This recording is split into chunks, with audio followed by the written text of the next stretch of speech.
3 minutes until showtime.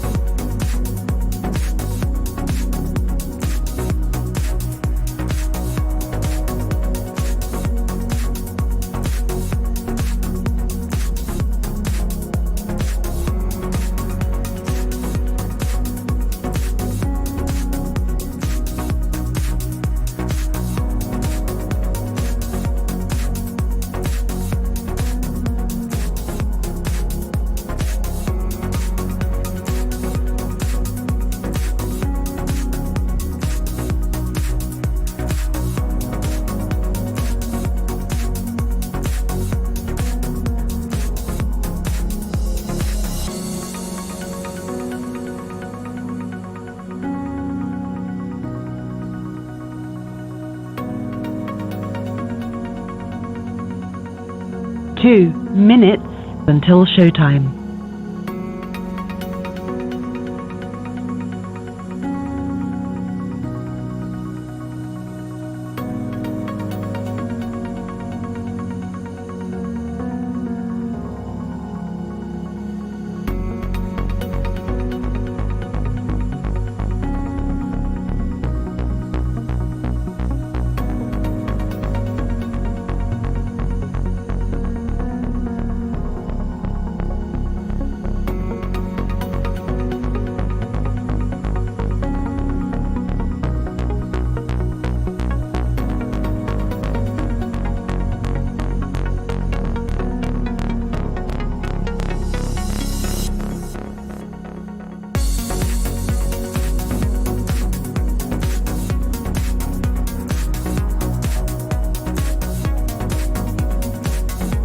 One minute until showtime.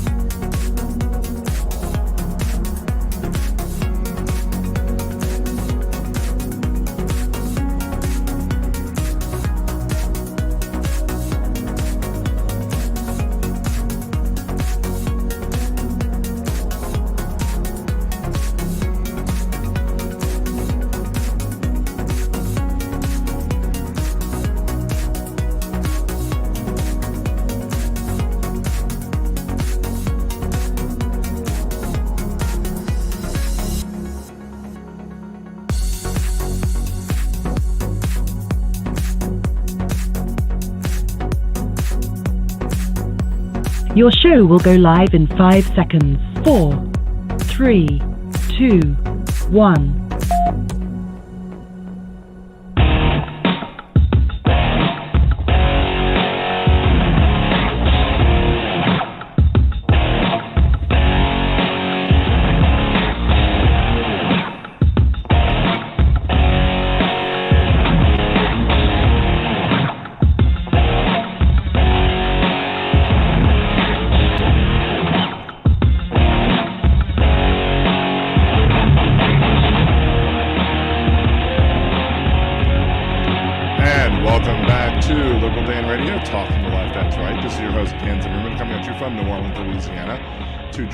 It's area code 914-803-4131. It's area code 914-803-4131. You can also join the conversation in the YouTube chat over at youtube.com/liberaldanradio. You could also leave your comments in the YouTube thread on youtube.com/liberaldanradio after the show is over, once it posts as well. Let me know your opinions on whatever we talk about as well today. I sang a bunch of karaoke on the cruise ship, and it's not like a COVID type run down, worn out type sick feeling that I have like a previous cruise that I went on. Hey Jolie, what's going on? But I do have a cough, and I did sing a bunch of karaoke, so I did get a little hoarse. Like at the end, I tried to sing Hamilton's "You'll Be Back" at the last day of karaoke, and normally when I sing "You'll Be Back," I have some issues getting to that high part when If you've heard my parody where I do We'll Fight Back, and where it's like, they say our love is straining and we can't go on. That part. So normally I struggle with, especially if I'm like really projecting it really high, and I'm like, that part, like that's the part I usually struggle at. Well, I did that part perfectly. But it's the other parts of this song I was like, this is straight. And it was terrible. So I was already pretty bad. I should have went for another song, but somebody else did You'll Never Be Satisfied, and like everybody seemed to be into it. So I was like, I really want to do Hamilton, and I just really blew it. Although when I did the, they say our love is straining and it can't go on, and I hit the high note, everybody was like, woo! So I don't know, that felt good. Hey Teresa, how's it going? So anyway, so if my voice sounds a little weird, it's because I'm sucking on some cough drops, and I'll be drinking at my water to try and keep my throat nice and moist, and to try and keep myself as least likely to start coughing fits in the middle of the show. But it's very well possible that I may just end the show abruptly, or may end the show just earlier than even an hour, if I just feel like I just can't go on. If I say my voice is straining and I can't go on, to paraphrase Hamilton, or King George from Hamilton. So, thank you, Wes. But if you do, on nerdydan.com, on youtube.com/nerdydan.com, I did go ahead and post, this is a funny story. I'll probably talk more about the vacation stuff tomorrow on my Twitch stream. Now, because I didn't stream on Twitch yesterday, because I really had a sore throat yesterday, I kind of delayed my Twitch stream. So my Twitch stream schedule is going to be like kind of delayed back a day. So for example, tomorrow on Twitch, I was going to do Disney Dreamlight Valley. That's to Aaron's, because Aaron's late today. To Aaron's dismay, that's going to be pushed back to Tuesday, maybe, or maybe even next Thursday. Tomorrow's going to be Fortnite. But I'll probably talk more about my Disney cruise and why it was the best cruise I've ever been on, and why I'll never go on it probably again. I'll probably go into more detail about that tomorrow. But if you do want to see my singing James, the song by the group James, Laid, in a pirate costume, it's right now it's live on nerdydan.com on YouTube. So and the funny thing was, most of the karaoke on the Disney cruise ship was family karaoke. So I sang like family friendly songs, or like nothing horrible. Like I sang a Beatles song. I sang Something by George Harrison. I sang Never Had a Friend Like Me. I've never done that song before in karaoke. I used to love it as a teenager, because that used to be my favorite Disney movie. I got a good cheer out of that one too, because at the end I did like the never had a friend like me, and it just held to me for a very long time, and everyone's like, woo! I forget what next songs I did the next time I went to karaoke. I don't remember what I did. I'm forgetting. I'm blanking out at this point. But that night, the Saturday night, I think it was, when it was Pirate Night, it was adults only karaoke, so it was 18 plus. So since it was 18 plus, I could sing songs that I wouldn't normally sing around children. So I sang James Laid, which has the lyric, "She only comes when she's on top." And then I also sang "Why Don't We Get Drunk and Screw." And the funny thing about that was just the guy running karaoke. I'm singing why don't we get drunk and screw? And all of a sudden, the guy's like, we're talking about screwdrivers, right? Like it's a drink. I'm like, sure, yeah. At the adult karaoke where there's no kids, we're totally talking about screwdrivers with vodka and orange juice. And I'm sitting there in the back of my head thinking, human of being is zippity-doo.pc. I should have saved that one for adults karaoke. Just to be like, well, they took it out the catalog, so can we sing Zippity Doo Dah at the adults karaoke version? I don't know, but I'm like, why are you giving me a hard time singing this song? My kind of opinion is, if you don't want me singing this song on your cruise ship, don't allow me to sing this song on your cruise ship. Like, when I request the song, like, take it off your list. Say, oh, we don't have that. Or flag it. Be like, oh, we don't allow this song to be sung at karaoke because of, it mentions sex. So, come on. Like, and I have no problem with it. If you want to restrict songs based on content because it's a Disney cruise, even if it's an 18 and up event where no children are going to be present, I have no problem with that. I'll abide by the rules, but just tell me what the rules are. Don't give me grief about it. Teresa, sorry, I do not like or respect the singer Kid Rock. Also, he's weird and scary. I mean, but come on, Teresa. How can you not appreciate the Shakespearean-like prose of "Ba to ba to bang a dang diggy diggy diggy said the boogie said jump the boogie"? I mean, not since Shakespeare have we seen such art. Sorry, that hurt to say and not have and keep a straight face on. So anyway, I probably would have done more Disney songs. Like, there are some Disney songs that I'd like to do. Like, in karaoke, one of my best friends, when we do karaoke together, we'll sing from Frozen, Love is an Open Door.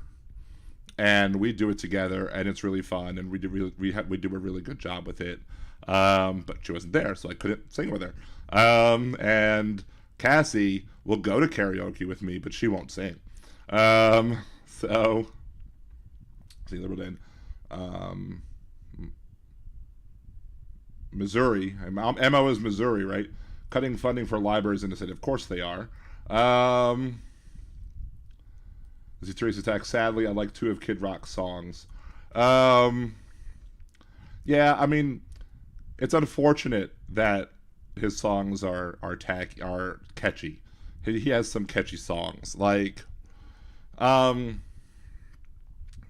don't like Bryan Adams. I think Bryan Adams is an a-hole. I had to explain this to somebody last night as we were talking about it, because went to a Bryan Adams concert for my first anniversary. He was down at the House of Blues. It was a more intimate type setting. Earlier in the show, he was like, "Who here has my new CD?" And this is back in like 2008. So it was like a new CD, but like nobody had it. And one person was like, "Woo!" And he was like, "Oh, so you're the one." And so later on in the show, before the show, I went to Will Call, picked up my tickets. The sign in Will Call said, "No flash photography, no professional video equipment." I had a little Canon rinky-dink one-shot camera. I turned off the flash photography, and this is clearly not professional video equipment, so I'm thinking I'm fine. I'm all the way on the side. There's one little place to sit down. You can't really stand, and there's no place to sit. So I'm taking some pictures. I'm taking a little bit of video or whatever. Nothing big. I mean, it's a shitty little camera.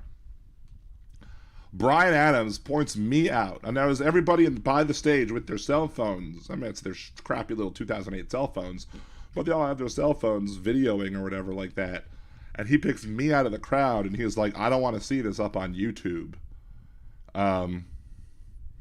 And I'm like, smart ass me immediately in my head was about to say, well, maybe if somebody posted this crap on YouTube, you'd be more likely to sell some of your new albums in Louisiana instead of just one.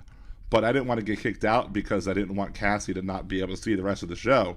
So I just went and just fumed for the rest of the show. And then some security guy came over to me and he was like, "No filming." And I'm like, the sign said, no flash photography, no professional video equipment. This is not a professional camera, and I turned off my flash. I followed your sign. He goes, no filming. I'm like, okay, go tell all those people the same thing too. And he did, to his credit, he did. But from that point on, I've hated Bryan Adams with a passion. Though I've liked his songs. Like, I wanted to do, like, Everything I Do, I Do It For You, karaoke. But, you know, I haven't because I don't like Bryan Adams. So, whatchamacallit? Yeah, fame can give people big heads, unfortunately. We did, let's see, just a short version of the recaps. I won bingo 2 times in one seating, so I won $700 something at bingo, which was nice. Which basically paid for all of my vet bills today. Because I had to get my dog spayed today and chipped, and then pay for 2 of my cats' flea treatments, and then my cat next week, my other kitten's getting spayed next week. So all that money's already spent. We played a Disney park trivia. It was all questions about the Disney parks, and we completely destroyed. Me and Cassie just completely owned it. Like, we got 15 out of 20 correct. We would have got 16 out of 20 correct, but Cassie was absolutely certain about this one question about Figment. 90 seconds. No, we don't have 90 seconds left. I thought I said this for 90 minutes. Hold on. Let me save this so I don't get hung up on. There we go. I was saying we were going to do a short show, not a 15-minute show. Anywho. So there's like 2 or 3 things at the Disney parks that I would never question Cassie on. One of them being the Carousel of Progress. One of them being Figment, because she loves Figment. And so when she said who was Figment's creator into like Journey of the Imagination, she was like, it's like Dreamweaver or something. I'm like, are you sure? Because in Journey to the Imagination isn't like Nigel Channing or whatever. She's like, no, it's Dreamweaver. I'm like, okay, I trust you. You're a Figment file. You love Figment. I'm going to trust you. The correct answer was Nigel Channing. So we would have had 16 points, but it didn't stop us from winning. We still won with 15, so it was all good. Hey, TV2, how's it going? So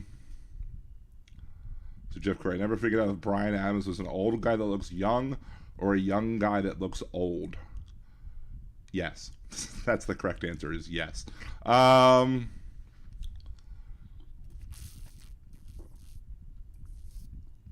But I say we also went to go play 90s music trivia. I say we very loosely because I didn't really need Cassie there for the most part. I pretty much answered I got all 30 points pretty much by myself.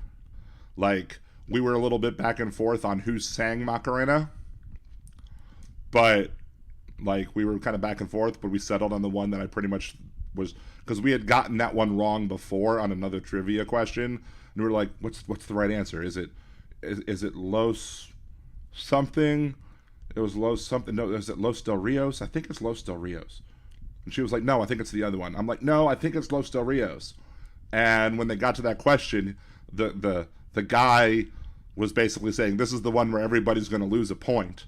And so he was going on and he was looking at people's answers and he was going over what people had on other tables or whatever. And he was like, the correct answer is Los Del Rios. And somebody else was grading our paper and they looked at us and they were like, well done. And we were like, yes. And so we got 30 out of 30. Unfortunately, 2 other tables got 30 out of 30 as well. So we had to go to a tiebreaker, which was spelling. Now, and watch it, to roll back a second. In the 90s music trivia, there was a question. They started playing Everything I Do It For You. Or Bryan Adams. And so as soon as they started playing, I'm like flipping off the music because I hate Bryan Adams. And like most people got it wrong because everyone just put everything I do and just left it as that. I'm like, no, the correct is everything I do, open parentheses, I do it for you, close parentheses. That's the correct title of the song. And this guy's a stickler for absolutely writing the absolute correct thing in the answer. So,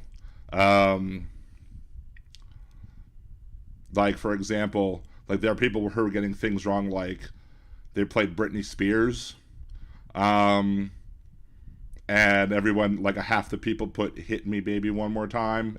That's not the song, it's "Baby One More Time." They were people were putting like for one of the songs, all you heard was "so," and it's just tell you what I want, what I really want. So it was Spice Girls, and everyone, like a lot of people put like "If You Want to Be My Lover" or whatever, and it's just "Wanna Be." But yeah, so we lost, even though we had 30 out of 30. Instead of giving us like a tiebreaker question, he just went to spelling. One person lost because they didn't put the parentheses in, it's everything I do it for you. We lost because I spelt Macarena wrong. I actually had Marcarena. I put M-A-R. So I had an R in there. So we lost because I spelt it Marcarena and not Macarena. And I'm like, "Urgh." So, but I did have 30 out of 30, which was, nice. But anyway, we didn't get to do the 2000s music trivia. I was going to say one other thing about the trivia before I moved on to whatever.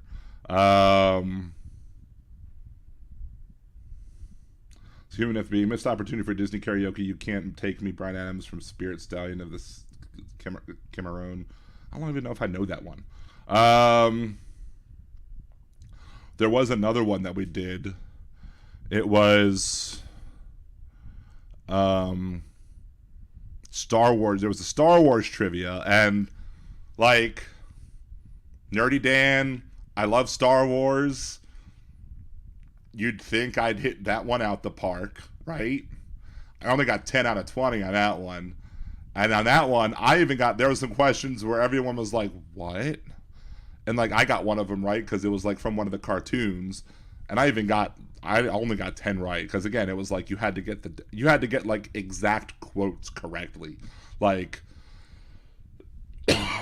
it was tough. And then there was like a flat out Disney trivia where it was like, again, you had to get quotes right, you had to get certain things right, and it was just like, and it was some brutal trivia. Oh, the other thing I want to say about the music trivia, the one unfortunate thing about that music trivia, I think we would have absolutely won had they just included a little bit of rap or R&B.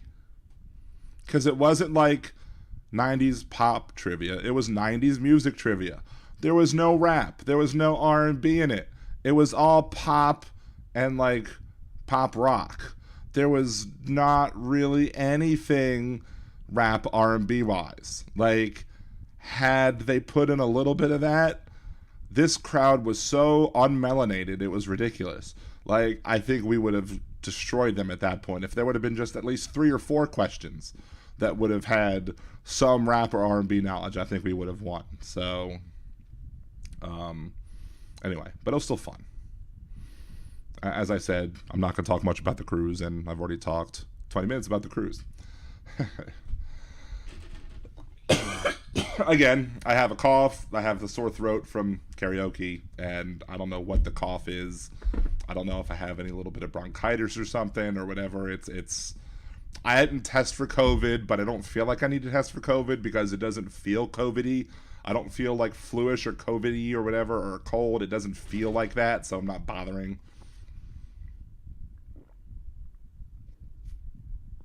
They researched the questions to fit the audience. Well, I mean, they had all different races on the cruise ship. I mean, maybe they knew who was coming, but I mean, they had a variety of questions in all the other trivia questions. I mean, why not include a variety? If you really want to test your real knowledge of 90s music, you can't exclude a whole genre of 90s music. I mean, come on.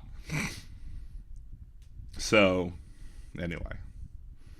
But I'll go into more detail tomorrow on the the Twitch stream. Anywho, so one of the things I did want to talk about today is the whole Bud Light thing, and then I was trying to see if Gibson Media was going to show up today because I wanted him to call in. Maybe he's listening. I don't know. Or any other conservative that just might happen to be listening along the way. Because I really don't get why, they have their panties in the bunch about this whole Bud Light thing. Like, it's not like they just completely and took every single thing of Bud Light and took everything and made everything, rainbow washed or whatever.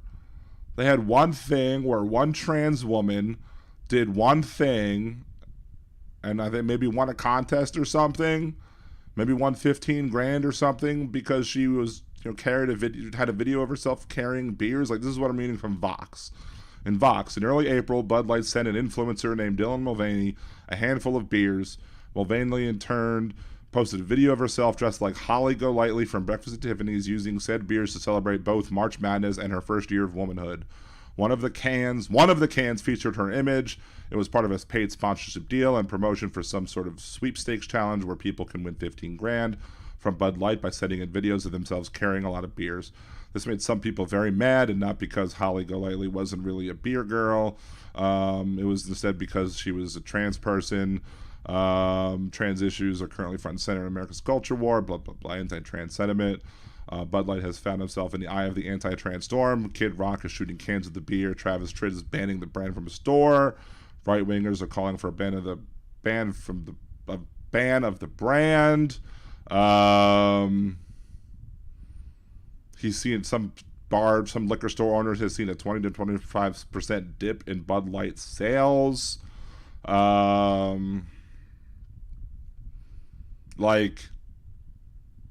on April 1st, Mulvaney posted the video in question with the Bud Light cans and the sponsorship for the company with as big a budget as Budweiser. These types of partnerships with influencers are very small potatoes. She has 1.8 million followers on Instagram, 10.8 million on TikTok, and has deals with multiple brands, but her reach isn't Super Bowl ad big. The post started to pick up some steam in some conservative circles. She got a little bit of money to advertise Bud Light to her audience. Like, I don't understand what the big deal is. Like, I'm a business, right? I have a business. And I'm selling widgets, whatever those widgets might be. And I want to sell those widgets to, let's say I want to sell those widgets to Christian people, right? So I let's say there's a good use that Christian people might have for them. So I'm going to start selling them to Christian people. And say, these are how these widgets can be used in the lives of Christian people. And then I'm like, okay, well, for you Jewish people, this is how you Jewish people could use these in your lives. And then, well, hey, Muslims, this is how you could use these widgets in your lives. And okay, well, if you happen to be gay, this is how you could use these. Well, now the Christians, the conservative Christians might be, oh, you're selling these to gay people now. Well, I can't use these anymore because you're selling these to gay people. Like, what's wrong with saying, okay, we found a use for these products we're targeting an audience with a particular,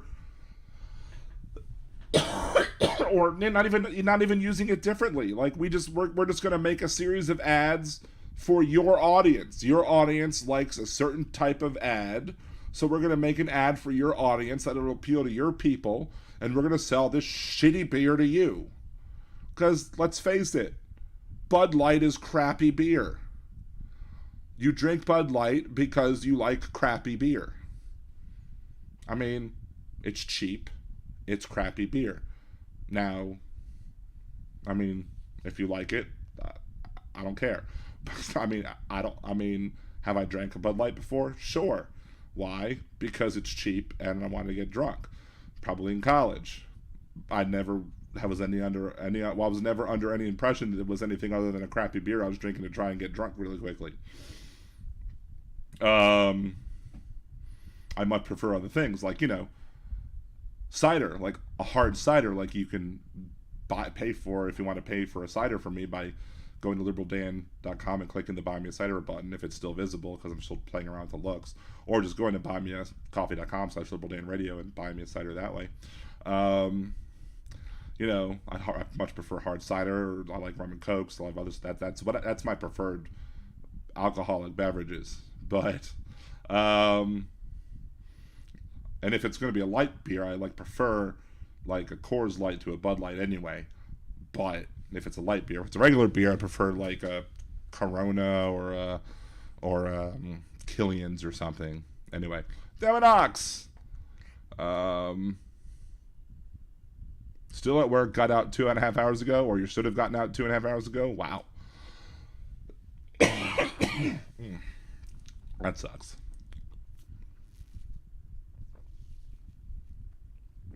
Ugh. So yeah. So, like, normally, a conservative type person, like back in the day, a conservative type person you would think would be like, oh, they're just targeting a certain audience with these ads. There's nothing wrong with targeting an audience with these ads. Now, these conservatives have become so filled with hatred that anything that 90 seconds. What is going on? I don't understand. Why is it saying 90 seconds? That's bizarre. There's no reason why it should say 90 seconds.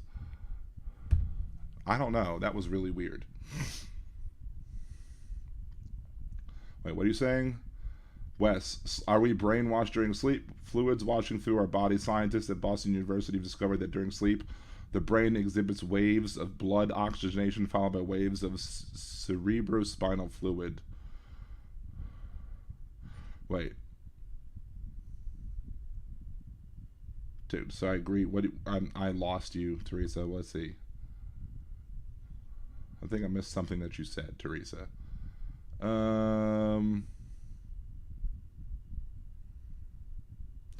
Peter, the funny thing is, drinking Coors or shooting up Bud Light. If you ever lived in Colorado, you would know better than to drink Coors. Haven't sunk so low in a decade to allow a Bud Light anywhere near my face. Too many people piss in those cold mountain streams. I'm a fan of Bud Light. It's like having sex in a canoe, too close to the water.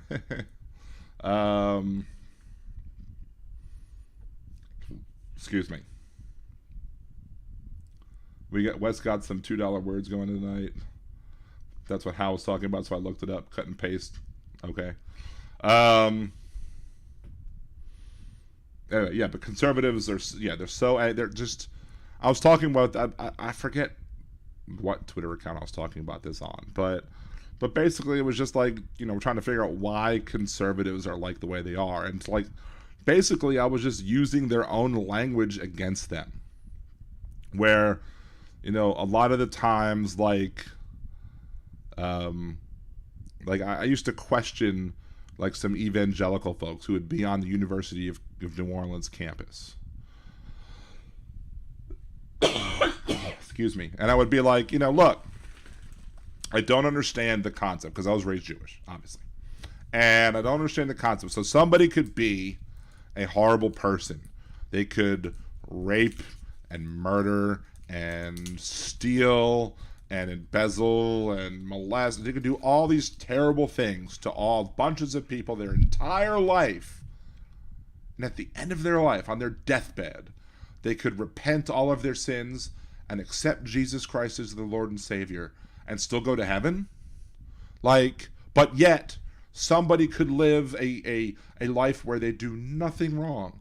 They don't do anything. They give money to poor people. They feed, they help, take sick people to the hospital. They give away goods to those who need them. They never, they respect body autonomy of people. They don't rape anybody. They don't murder anybody. They feed the homeless on the weekends. They do nothing wrong. but they never accept Jesus Christ as the Lord and Savior. That person's going to hell. But the previous person, if on their deathbed they say, I repent all my sins, everything I did was wrong, I accept Jesus Christ as my Lord and Savior, that person's going to heaven, right? And they say, right. And I'm like, how is that good? How is that in any way a religion I want to follow? Why is that person allowed to go to heaven? And they're like, well, the first person is probably never going to do that because their heart will have become so hardened that they'll never get to that point, because they'll never find themselves in a position where they're going to be seeing their past actions as terrible, so therefore they'll never do that. I'm like, well, that seems like a weird way out of it. Like, it seems like a weird loophole that while technically you're allowed to ask for forgiveness for every shitty thing that you've ever done in your life and accept Jesus Christ as Lord and Savior, but they probably won't do it, so we won't worry about the fact that they might do it. Like, huh? But again, me as somebody raised Jewish, I don't get it. But flip that around on them. To me, these people who are just so filled with that amount of hatred, the Ben Shapiros, the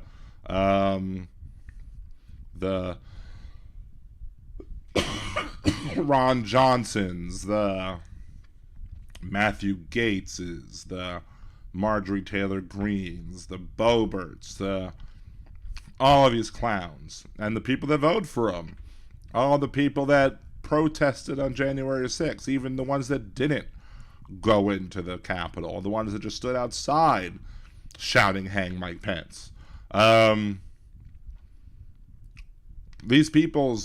people that are just so angry and are trying to say that, LGBTQ folks are groomers and this, that, and the other. These people's hearts are so hardened that I don't think they're ever going to be redeemable at this point. They're irredeemable. They're people. I have no hope that these people will ever see the light. I have no hope. Hi, Elizabeth, how's it going? I have no hope that these people are ever going to one day be like, you know what, I feel so bad for how misled I was. I feel so bad for how poorly I treated these people. I feel so badly for how much harm I've caused to the people around me, for the neighborhood, to my neighbors, to my friends, to other family who may or may not have been harmed by my rhetoric, that I don't know how I'm going to forgive myself or how they will ever forgive me, but I'm going to work the rest of my life to try and work it so they'll try, and so hopefully one day they'll forgive me. I don't see them ever doing that, because part of modern day conservatism is the idea that asking for forgiveness from anybody else other than God is a sin. Like, it's a sign of weakness. We saw that even during the Obama presidency, when Obama was going around and acknowledging the wrongs of America's past, and they were calling it the Apologize for America tour or whatever, and they were like, well, we shouldn't be apologizing for America. America has nothing to apologize for. Absolutely we do. And then you have Donald Trump with his whole 1776 project and how he wanted to have patriotic education. And they oppose what they call critical race theory, because they don't want to teach the negatives that we've done in our country. They don't want to teach people. They don't want to say, oh, well, all these people who owned people in the past, we don't want to teach that.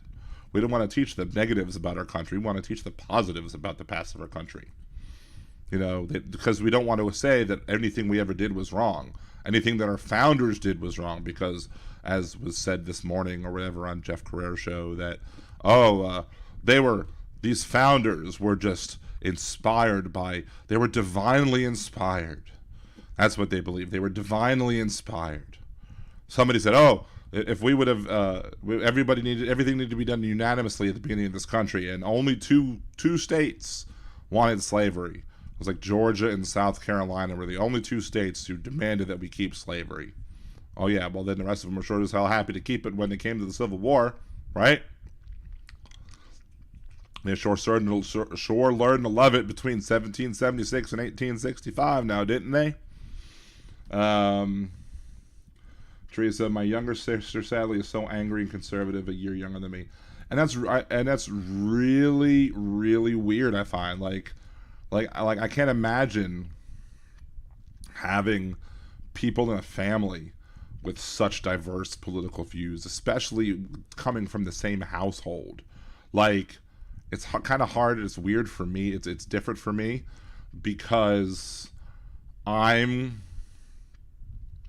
like I'm an only child. I have stepsisters, but I never was raised with them. Um, Cassie is an only child, so she never had to deal with that. But like my entire the entire dad side of my family is they're all liberal, leftist, progressives, whatever. There's nobody who's conservative on that side of my family. Um, on my mom's side of the adoptive side, the only people that I ever knew of who voted for a Republican were my grandparents, my mom's adoptive parents, and I think that was only 84. And the only reason and my mom was very angry at them, but the only reason I think in 84 is because that was the whole big thing about Soviet Jewry, and they really were upset at Russia, and they thought Ronald Reagan was going to take a hard enough stance against Russia, and they were scared and my grandfather was from Russia, and as such he was concerned, and he wanted somebody who was going to be strong against Russia. So I have a feeling that if my grandfather was alive today, he would be against Trump for the very same reasons. But like, I just don't understand the concept of how people can be so have cyber. I mean, I would love to sit down like with Teresa and just be like, hey, like what did it happen like in the household? Did it happen after like somebody like did it happen like did your sister move off and become different things? Did you move off and I don't know, like what happened to cause such diverse views? Wes, I was born a poor Republican child. Great movie reference there, Wes. Very, very, very well played. I like it.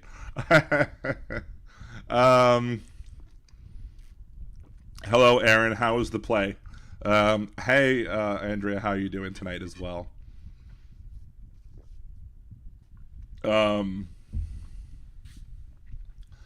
So, whatchamacallit?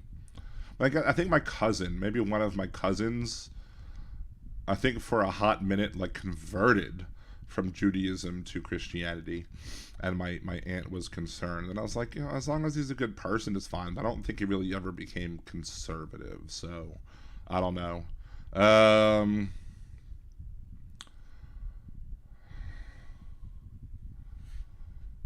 I think I have P-Dubs' link. Hold on, let me go dig that up real quick. I'm just gonna open my mail up real quick. Mail. I could just probably type in GoFundMe. Hold on. GoFundMe.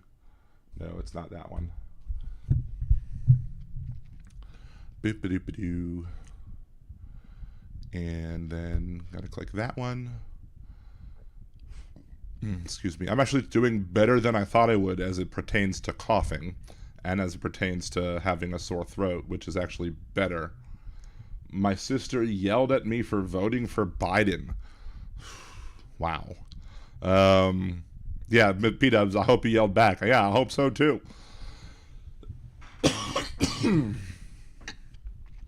One of the funniest things that I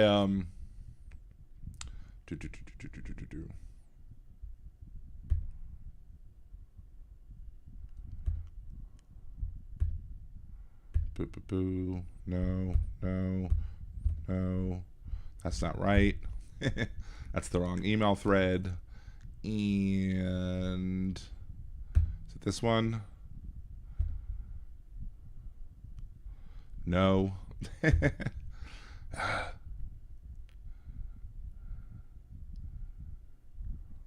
There we go. I found it.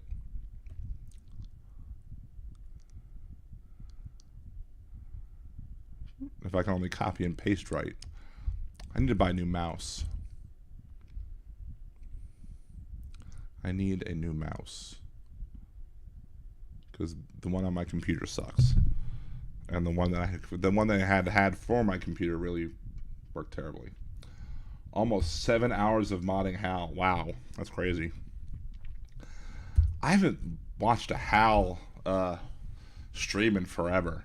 I couldn't really stream much on the cruise, but like I've actually been busy at work recently, and I haven't been able to tune in and be able to watch as much as I would have liked. So, although rumor was he supposed to go on Benny Loco's show?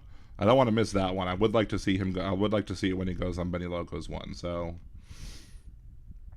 I do find it interesting though that the conservatives are all like, trying to say like, oh, it's proof that the election was stolen because Joe Biden campaigned from his basement, and how can he win if he campaigned from his basement or whatever? I'm like, well, maybe it's just that Donald Trump is that bad of a candidate if Joe Biden could beat him while campaigning from his basement. How about them apples?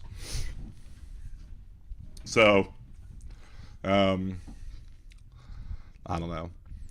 I think, I want to say when it comes to family, my stepmother is liberal. And my dad is liberal. But I don't think my stepmother's family is liberal. And I think it very well may be possible that my stepmother became more liberal once she started dating and or once she married my dad. It's possible she might have been liberal before then, but I think it's very well possible that my dad might have shown her the light when it came to being a more liberal leftist type person. So my dad might have recruited somebody, which is good, I suppose. And I don't know about my stepsisters are, I don't know.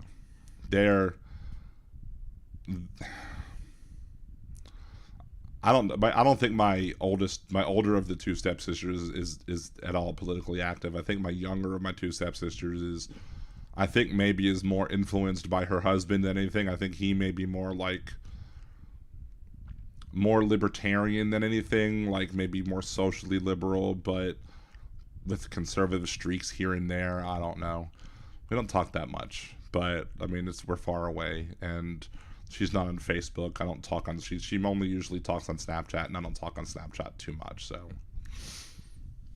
it seems like my sister got worse when the orange turd Trump got president. I think everybody got worse when Trump became president. I think there was like two levels. There was like two steps up in this nation that where the conservatives kind of leveled up their horribleness. The first was when the Tea Party was created, like when Obama became president. So Obama becomes president, the nightmare of the racists became true, and they had a first black president. So they all got mad about having the first black president, and all got pissed off about that. So you started seeing the ugly racism that was just festering underneath. That came out and showed itself full bore. And then once Trump started getting elected and started running as a Nazi populist, then you really started seeing them come out the woodwork, because then the Nazis and the other white supremacists were like, that's our guy. He's saying the stuff that we want to say. And because he ran on all the dog whistles. And they're like, listen to what he's saying. He's saying what we know what he means. Because when he campaigned in 2020, stand back and stand by. He was like, we're standing by, sir. He didn't say stand down. He said stand back and stand by. And they stood by. And then they went to Washington. So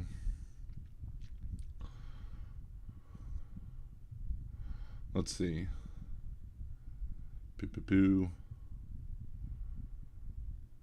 Jeff Curry, I went fishing with my Trumpy dad. He told me to bring some beer. Guess what I brought? What did you bring? I missed it. I kind of scrolled. You should have brought Billy beer from or was it Billy beer? Jimmy Carter's brother's beer. Is that the right one? Elizabeth, my daughter, and I are lone liberals. I kind of don't understand. Bud Light, that would have been good, yeah. I kind of don't understand at this point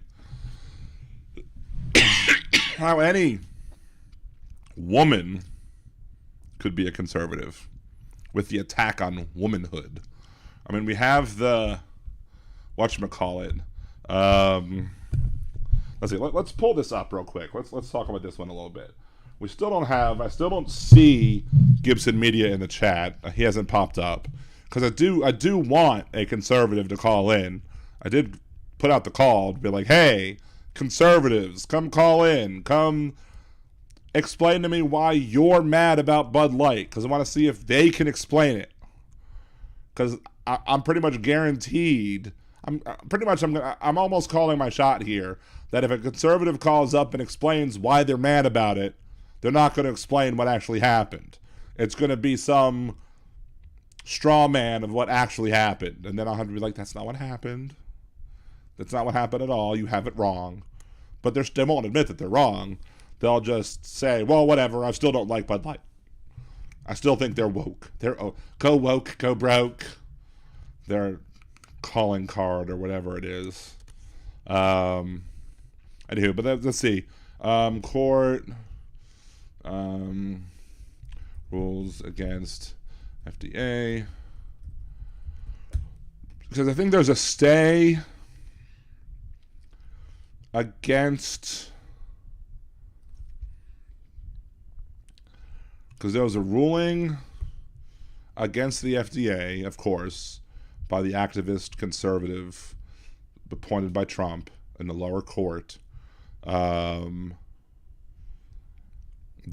basically said the FDA ruling, or the FDA approval of mifepristone was not a valid way of approving anything. And of course, it's a bunch of conservative stupids who are trying to say that it was improperly passed. And of course, the people are like, this is not about abortion. We want to make sure that the women are being protected by not being prescribed dangerous prescription drugs. No, you're just being anti-abortion twats. That's what you're being. You're just pretending. Nobody's fooled by this anymore. I mean, they can try. Like it's funny how some of these people still try and pretend that they're not doing what they're doing. Like at this point, they should just be honest. Be like, yes, this is about banning abortion. F you. We all know. We don't need to say this. We don't need to keep the quiet part quiet. We all know what the quiet part is now. We all know what you're doing. Just do it and let's get it over with and let's have the fight.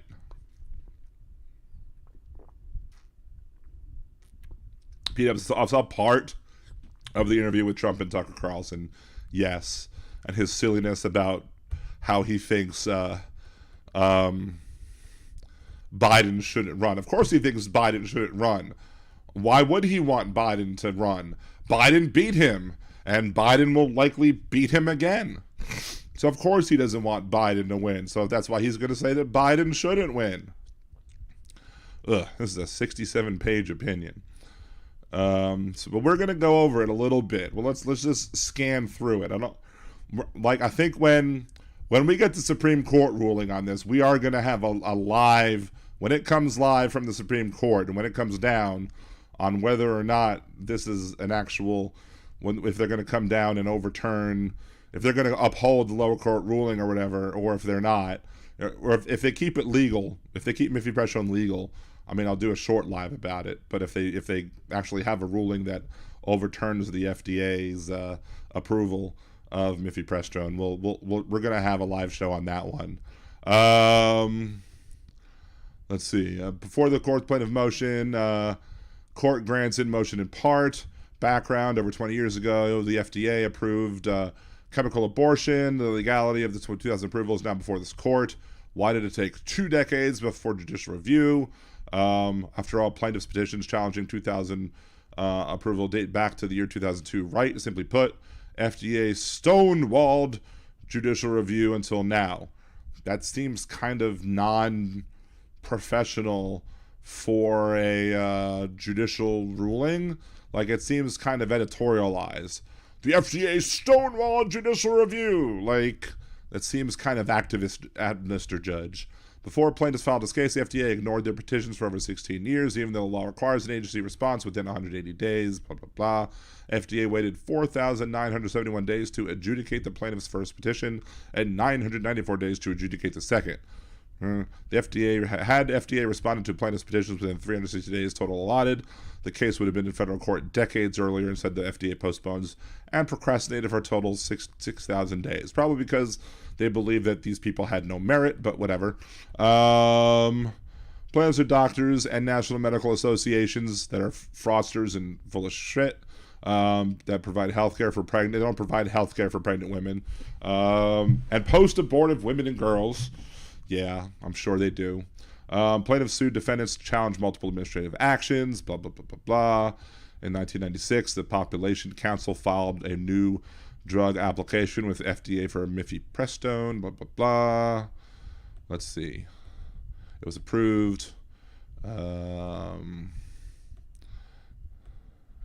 See, in March 2019, plaintiffs filed the petition, blah, blah, blah.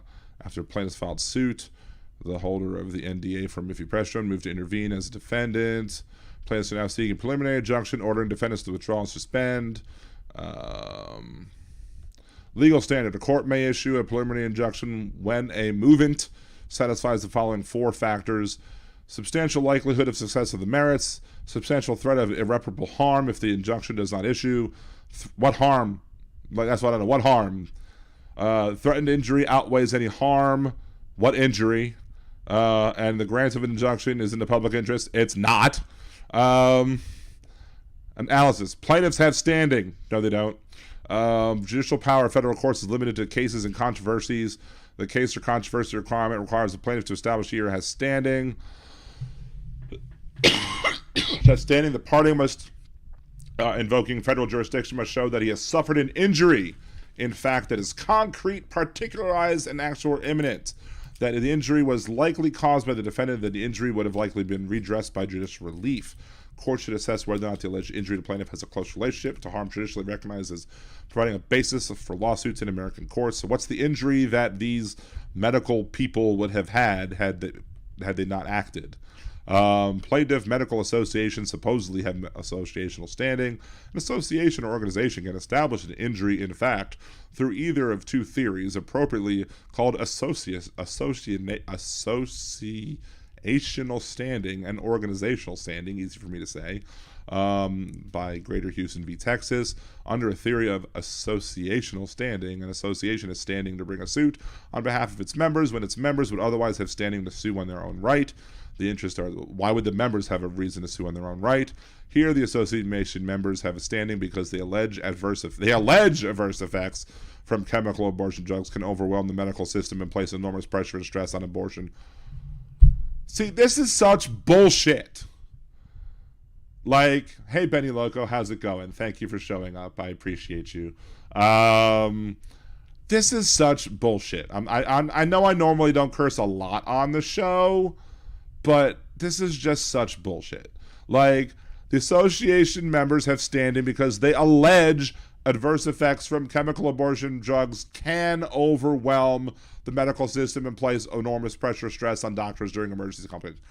Have they proved that it does? In the last 20 years, has mifepristone or have the side effects from mifepristone caused damages to the medical system that has caused a strain on the medical system? Has it, as it says in quotes, has it consumed crucial limited resources, including blood for transfusion, physician time and attention, space in hospitals and medical centers, and other equipment in medicine? Is it especially true in maternity care, quote, deserts, geographical areas with limited physician availability? These emergencies force doctors into situations where they feel complicit in the elective chemical abortion by needing to remove a baby with a beating heart or pregnancy, blah, blah, blah. So they've not proven. They just allege that it could happen, maybe. Like, something could happen, so therefore we believe we have standing. No, this is the same problem that I have with the Hobby Lobby ruling. They say that they believe something could happen, so therefore they believe that we should rule in our favor. No, you shouldn't be able to say that we believe that something could happen. You should be able to say that you should have to prove that something does happen. Like, look, if they were able to go and say, look, over the past 20 years, these are the side effects of patients who have taken mifepristone. This is how strained our hospital system has become, but this is the strain on the hospital system before mifepristone was allowed, and this is the strain on the hospital system after mifepristone was allowed. And as you can see from the data that we've given, as people have been prescribed mifepristone, they have received that it has caused an extreme strain on our hospital system by these numbers that we've provided you here today, or whatever. If they could have done that, I'm not going to say I would still agree that it should be banned or that the FDA approval of it should have been rescinded, but at least they would have made that argument. This is not them making that argument. This is the thing. Oh, we feel that it might. It's bullshit. Just like them saying, "Oh, we feel Hobby Lobby felt that it's our belief that birth control pills stop an embryo from implanting into a uterus. So therefore, we feel it's kind of like an abortion. So therefore, we don't feel like we should have to cover it." Well, no, you should have to prove. If your religious beliefs tell you that stopping an embryo that's created from implanting into the uterine wall is morally abhorrent to you, and you feel that you are paying for such a thing to happen by allowing it to be paid via a benefit, which is another question altogether, you should have to prove that the drug in fact does that. Now, it used to be the belief that that's how birth control pills worked. It used to be on the box. It might even still be on the boxes that say birth control pills prevent ovulation, fertilization, implantation. But there's an old article, and I used to use this article back in 2004, 2005, 2006. That article has since gone behind a paywall. But I've cited it. I was on NBC.com or whatever, I think. Or maybe it was the New York Times. I think maybe it was the New York Times. But that article is basically like, look, that's old science. New science has shown that there's actually no data to prove that oral contraception, even the morning after pill, prevents a fertilized embryo from implanting to the uterine wall. The only thing that there's data showing is that it can prevent ovulation, it can prevent fertilization. If there's no ovulation, if there's no fertilization, guess what? There's no pregnancy. So therefore, you're not stopping, you're not killing an embryo. So therefore, it's not morally abhorrent. It's not the moral equivalent of abortion, as the pro-lifers like to think it is. But again, the responsibility should be on the people who are bringing the case to say, this happens. And that's why we should be able to bring this case, because we proved that this happens. But in several cases now, they've not been required to do that. All they've been required to do is, we believe that this happens, so therefore let us have our lawsuit. And the courts are like, okay. We'll coddle the little babies and let them have their little beliefs and thoughts and feelings, and we'll let them believe what they want to so they can rule Gilead. What does the company that makes it say? Let's see. We can pull that up. My tooth got stuck in a cough drop. Birth control pill manufacturer. Let's look one up. Or let's just look. Come on. How does oral contraception work? Nope. Wrong. How does oral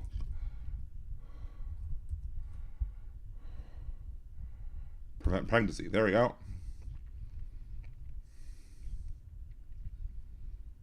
I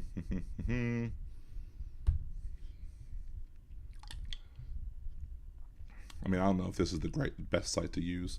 At least especially for one whatchamacallit.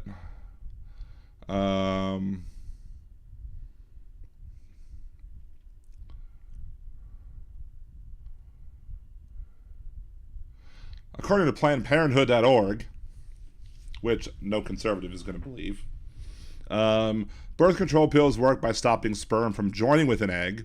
When germ support joins with the egg, it's called fertilization. The hormones in the pill safely stop ovulation, and ovulation means there's no egg for the sperm to fertilize. The pill's hormones also thicken the mucus on the cervix. This thicker cervical mucus blocks sperm so it can't swim to the egg. Kind of like a sticky security guard. So there's nothing on that page that says it stops implantation.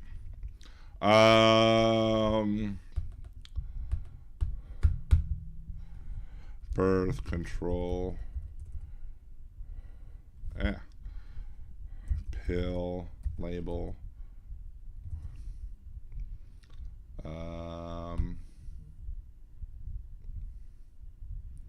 Let's look at that. Let's look at Yasmin. I think Yasmin might be a morning after one.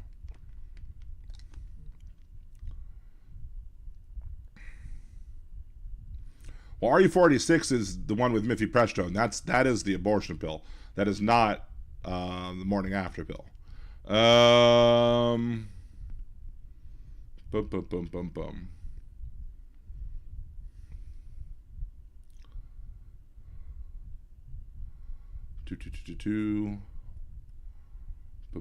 Boo. Let's try and see how it works.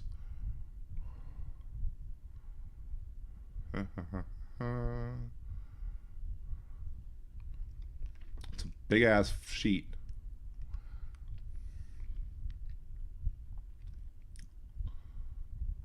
Let's just see if I can find a word. No.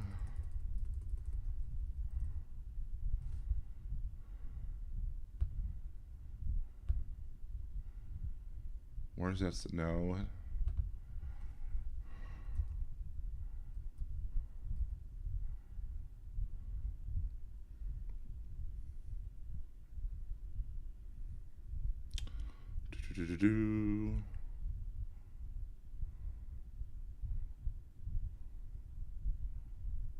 Doesn't even say on that one. How does Yasmin work? That might work.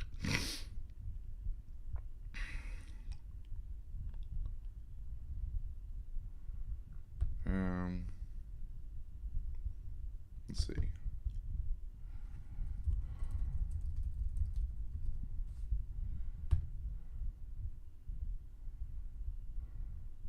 I'm finding a lot of garbage in the searches, so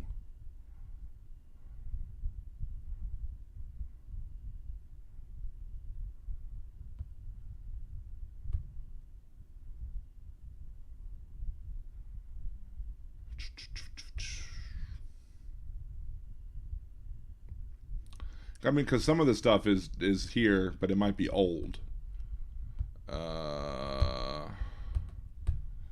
Does birth control pill, or do birth control pills use proper English?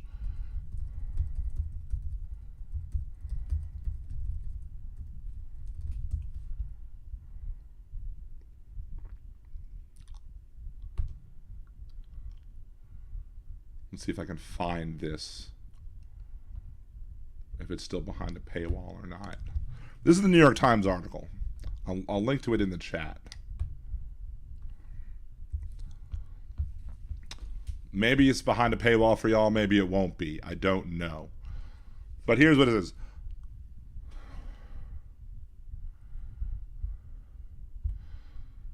So, most common types of contraception, birth control pills, condoms, hormonal introducing devices, implants prevent contraception by keeping eggs from becoming fertilized.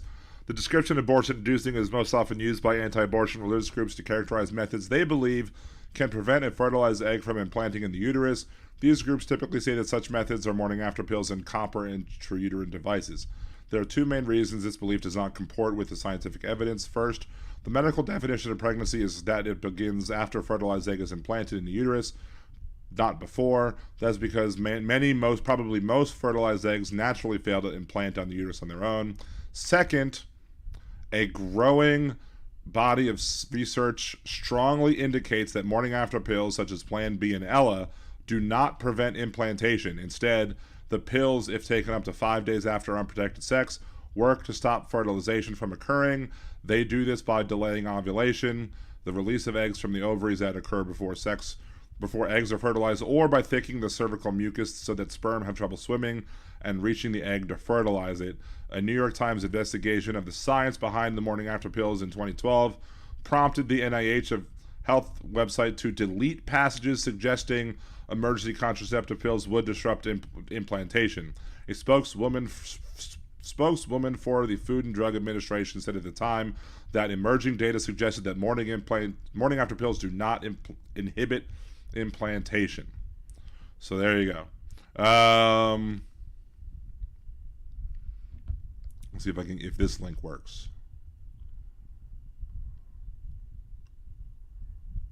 Abortion qualms on morning after pill may be unfounded.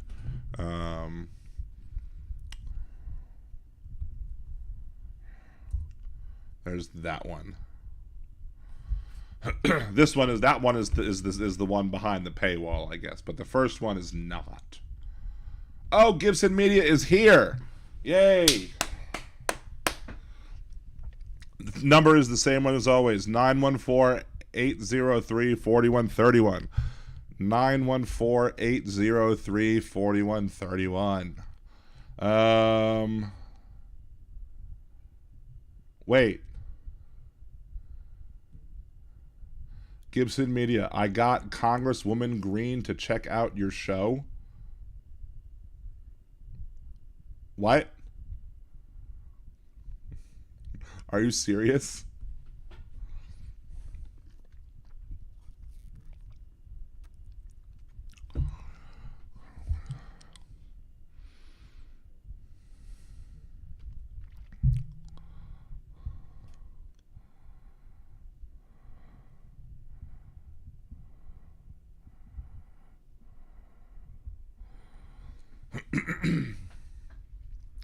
Wait, so is she listening right now, Gibson Media? Here we go. How's it going? Yes, sir. How you doing? I'm doing well. All right. How are you today? Oh, I just had so many talking points to talk about, but she sent me a message. Actually, I just checked it. Actually, I just got the message. She did. She checked out the one that you and I debated on, or whatever. She sent me a message. Said, "You sent this link?" Yeah, I listened to it. So I got the message. Like on Twitter, she sent me a direct message. So I've talked to her a couple of times actually. So, but yeah, I got some listeners there on the other side. Well, I guess I can officially say that Marjorie Taylor Greene has listened to my show. Yes, it's a fact. It's confirmed. What did she say about it? That's before we I didn't get into that. Oh, okay. I didn't get into that yet. I just told you. I just checked out the messages. I just got back in. I was checking out the messages, and I saw one from her. I talked to Ocasio-Cortez too a bunch too on Twitter. Direct messages, but they're always so busy. So it's I'll send them a message, and they won't get back to me for like 2 weeks. Well, they're busy people, I suppose. Yeah. So yeah, we know how it goes. I was supposed to have, I might have one of our local public service commissioners on because I want to talk to him about what was going on in Tennessee. I think it was Tennessee with the expulsion of the two of the three folks. But before I talk about that, because I didn't want to talk about that a little bit tonight, I did want to get your opinion about what the deal is with Bud Light. And why are conservatives so angry, and overly angry in my opinion, about what the hell is going on with Bud Light and them giving a little bit of money to somebody who happens to be a trans woman to do a little bit of advertising to her audience? Well, I heard Glenn Beck talking about it. Now you're talking about it. And, look, the bottom line is this. I don't know what your stance is on the transgender, as far as gay rights goes and everything. Obviously, as far as my biblical beliefs go, as far as that's concerned. But it doesn't mean that we should hate people because of what they choose and lifestyles they choose. But it doesn't mean we should openly openly support it also. So as far as, the Bud Light thing goes, I mean, if you're a Republican and they're going crazy over it, well, what are the names of the Republicans that have outwardly spoken about it so far? I mean, I don't know if there's I don't know. I can't specific. I mean, I've been on a cruise for 4 or 5 days, so yeah, I know I'm a little cloudy on it too. so I can't specifically name. I mean, I've heard lots of pundits talking about it. I haven't necessarily heard. I don't know. I haven't heard specific Congress people. I'm sure my viewers and listeners in the chat could list some who may have brought it up. I'm sure the usual suspects have brought it up. But everyone's like, you have your typical, why is Joe Biden? Let me ask you this. People like, your Kevin Sorbos, on Twitter, like, go woke, go broke. All of your typical Twitter pundits are, out there being all like angry that, isn't it like free market stuff that's like, if there is a particular subsection of the market that you want to buy your products, why does it hurt the other rest of the market that they're targeting a particular subsection of the market? Like that's what I don't get. Like if they run an ad, if one of my favorite products like runs an ad that's gonna cater to like I'm not a huge fan of country music, let's say, and a lot of country music fans are probably more conservative.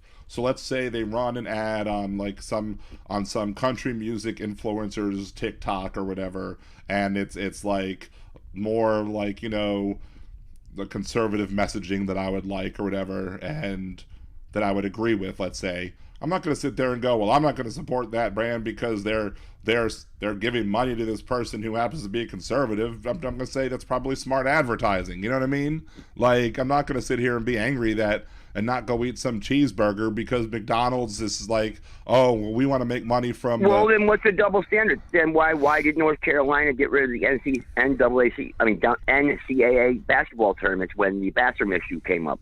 That's kind of a double standard then. No, well, it's not a double punish? standard. Sure it is. They did the same thing. It was a backlash. Over a proposed bill. Because there's a huge difference there between a state making an official policy saying officially discriminating against trans folk and a private business making a decision to advertise to LGBTQ folks. It's two completely different things. Why should a basketball tournament take a political stance then and punish the state and take away tax revenue and dollars and not have they're back now. I think they had a few games back, but a few years ago that was the big thing. They pulled out. They would and that punishes the triad, and that's the city I'm from, Greensboro. They punish them over politics, a political agenda. Should we just stay out of it then? Should everyone just stay out of it, or does this just keep going? Republican versus Democrat, gay versus straight issue. I mean, where do you draw the line? Well, I mean, isn't one an example of one being like excluding versus including? Like, do you not see the difference between that? Yeah, I do. I see the difference. Okay. I see the difference, but one's a little harsher than the other. Okay, Right. But I mean, I agree with you there. But it's still getting politics involved. You got politics with sports, money, and revenue, and tax dollars. Okay. Well, I think there's like let's just say for an example. And Kid Rock is involved with this too, I guess. So that's why. Kid Rock was like shooting Bud Light things. I mean, whatever. Like, it's silly. I mean, there's silly people involved in lots of things. I mean, I don't. They're doing it for marketing. Right. Yes, he's trying to. He's trying to. I'm sure he has an album coming out, and like I'm going to shoot some Bud Light cans and be more popular and just put some stuff out for my album or whatever. But like I don't know. Let's just try and make a comparison. Like I'll try and make a comparison that might be more. Might be more closer to home for myself, let's say. So let's say there was a company that was trying to market their items to Jewish people, since I was raised Jewish, right? And so let's say some people got mad that they were specifically targeting, to try and make sales to Jewish people. And so they got mad about that. Well, let's say whoever that got mad about that, let's say they got mad about that, right? Okay. We do have anti-Semites in this country. They exist. It happens. However many people have. I don't know how many exist in this country, but they are. Now, let's say there was another example where a state was going to be like, well, we're going to officially discriminate against Jewish people, like, and the NCAA was like, we're not going to come to your state if you're going to continue to discriminate against Jewish people. Like, you would see that would. It would be reasonable. Right, that's reasonable to stay out of that state for discriminating against Jews. Yeah. But and it would be unreasonable for the people to be like, we're gonna be mad at your product because you're catering to a market. Now let me throw the clincher at you. Throw the clincher at you, because they're going after an entire race of people. This is going after a choice that some people are making. Well, here's the thing too. Well, with the thing with Judaism, which is interesting, is religion by definition should be considered a choice because you choose whether or not to worship or not. But Judaism is weird in that it is often Judaism is treated entire Jews as Judaism by Jews is sometimes treated is treated ethnically and in an inclusive way. But in other ways, by anti-Semites, is treated ethnically in a negative way. Well, what do you think about the bill that Israel tried to sponsor? Not to change subject here, but Israel had sponsored a bill that they want that anyone that tries to promote Christianity in the state of Israel will face 1 year in jail. I think. But was it Likud and Benjamin Netanyahu doing that? No, he shot it down actually. Okay, but it was in their government people, hardliners that But it's some of the hardline right wingers doing that. Yeah, because obviously they have prejudiced people too, that hate, can't say hate, but dislike Christians or don't want them in their country. So because all races, all countries are have people. So if Netanyahu shot that down, it's maybe one of the things I agree with Netanyahu doing. I think I disagree with a lot of the things that Israel has done recently. I don't like what Israel's trying to do with their courts. I think it's a blatant attempt to try and mold the courts into a court that's going to protect Netanyahu with his legal troubles. I think there's a lot of similar. I agree with you there. Yeah. Yeah. So So I think he's trying to do a not official coup when it comes to like a preemptive coup, so to speak. So. Yes, Aaron? They are in a state of crisis over there. It is bad with all the. Look, I've gotten into big debates with the hardest people that are anti-Semite people, and I've gotten trashed on other shows. Well, look, they say, look, I stick up for Israel. They deserve to have their state. The Palestinians, they don't hold no claim to the land that they claim they want. If you go back through history, Israel was actually controlled most of Egypt, Saudi Arabia, and all the way up to Syria. And they lost all that land. So it's 12 miles wide in some places, Israel. How much more land do they have to give up? So I've gotten into big debates. So I've stuck up for, Israel in that perspective. But a lot of their policies, like you said, yes, I've just disagreed with a lot of the stuff that they've come out with lately. Yeah, I've seen there are very hardline Israelis over there that have said things that if if the people fleeing the concentration camps had heard these Jewish people saying these things about other people, They may have turned around. they would smack. They may have turned around, but they also might have smacked them and say, "What the hell is wrong with you?" That's the type of behavior that we were fleeing from, and now you are becoming the type of person that we were fleeing from. Stop it. Now there have also been people. I think there were people who were non-Jews who were also there, for a very long time as well. There are a lot of people who lived there for a very long time. It's a very fought after area. Excuse me. Yeah, so I do agree with you there. But it's again, not to change subjects, but as far as the representatives go in Tennessee, look, we say January 6th. These rioters, well, they did basically the same thing. They created an uproar. Yeah, they didn't did they vandalize destroy any property? Anything. No, I just said that. No, they didn't. But they still created a ruckus where the quorum was disrupted, and they have rules that they swear an oath to uphold and agree to. They broke them. So you break those rules, you have to be penalized. Were they when it was going on and when the megaphones were on? Weren't they in a recess? Well, as far as I'm aware, that they were in a recess when it happened.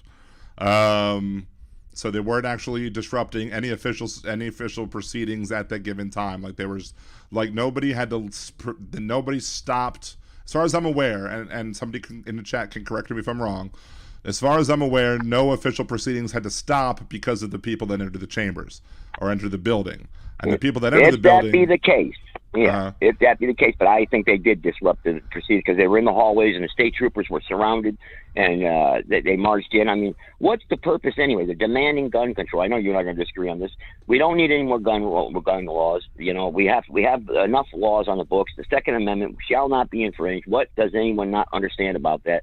Well, the Second Amendment is a well-regulated militia. Well, what about it? We're all militia. I would argue that it's not well regulated. I mean, I don't believe I believe that individuals have the right to protect themselves. I believe that individuals, if they need a gun to protect themselves, they should be able to use a gun to protect themselves. But I also don't believe that I believe that we have certain loopholes in our laws that allow for the transfer of ownership from one gun to another that can happen without making sure that the people who obtain the ownership of those guns are validly able to obtain the ownership of those guns, and I think those need to stop.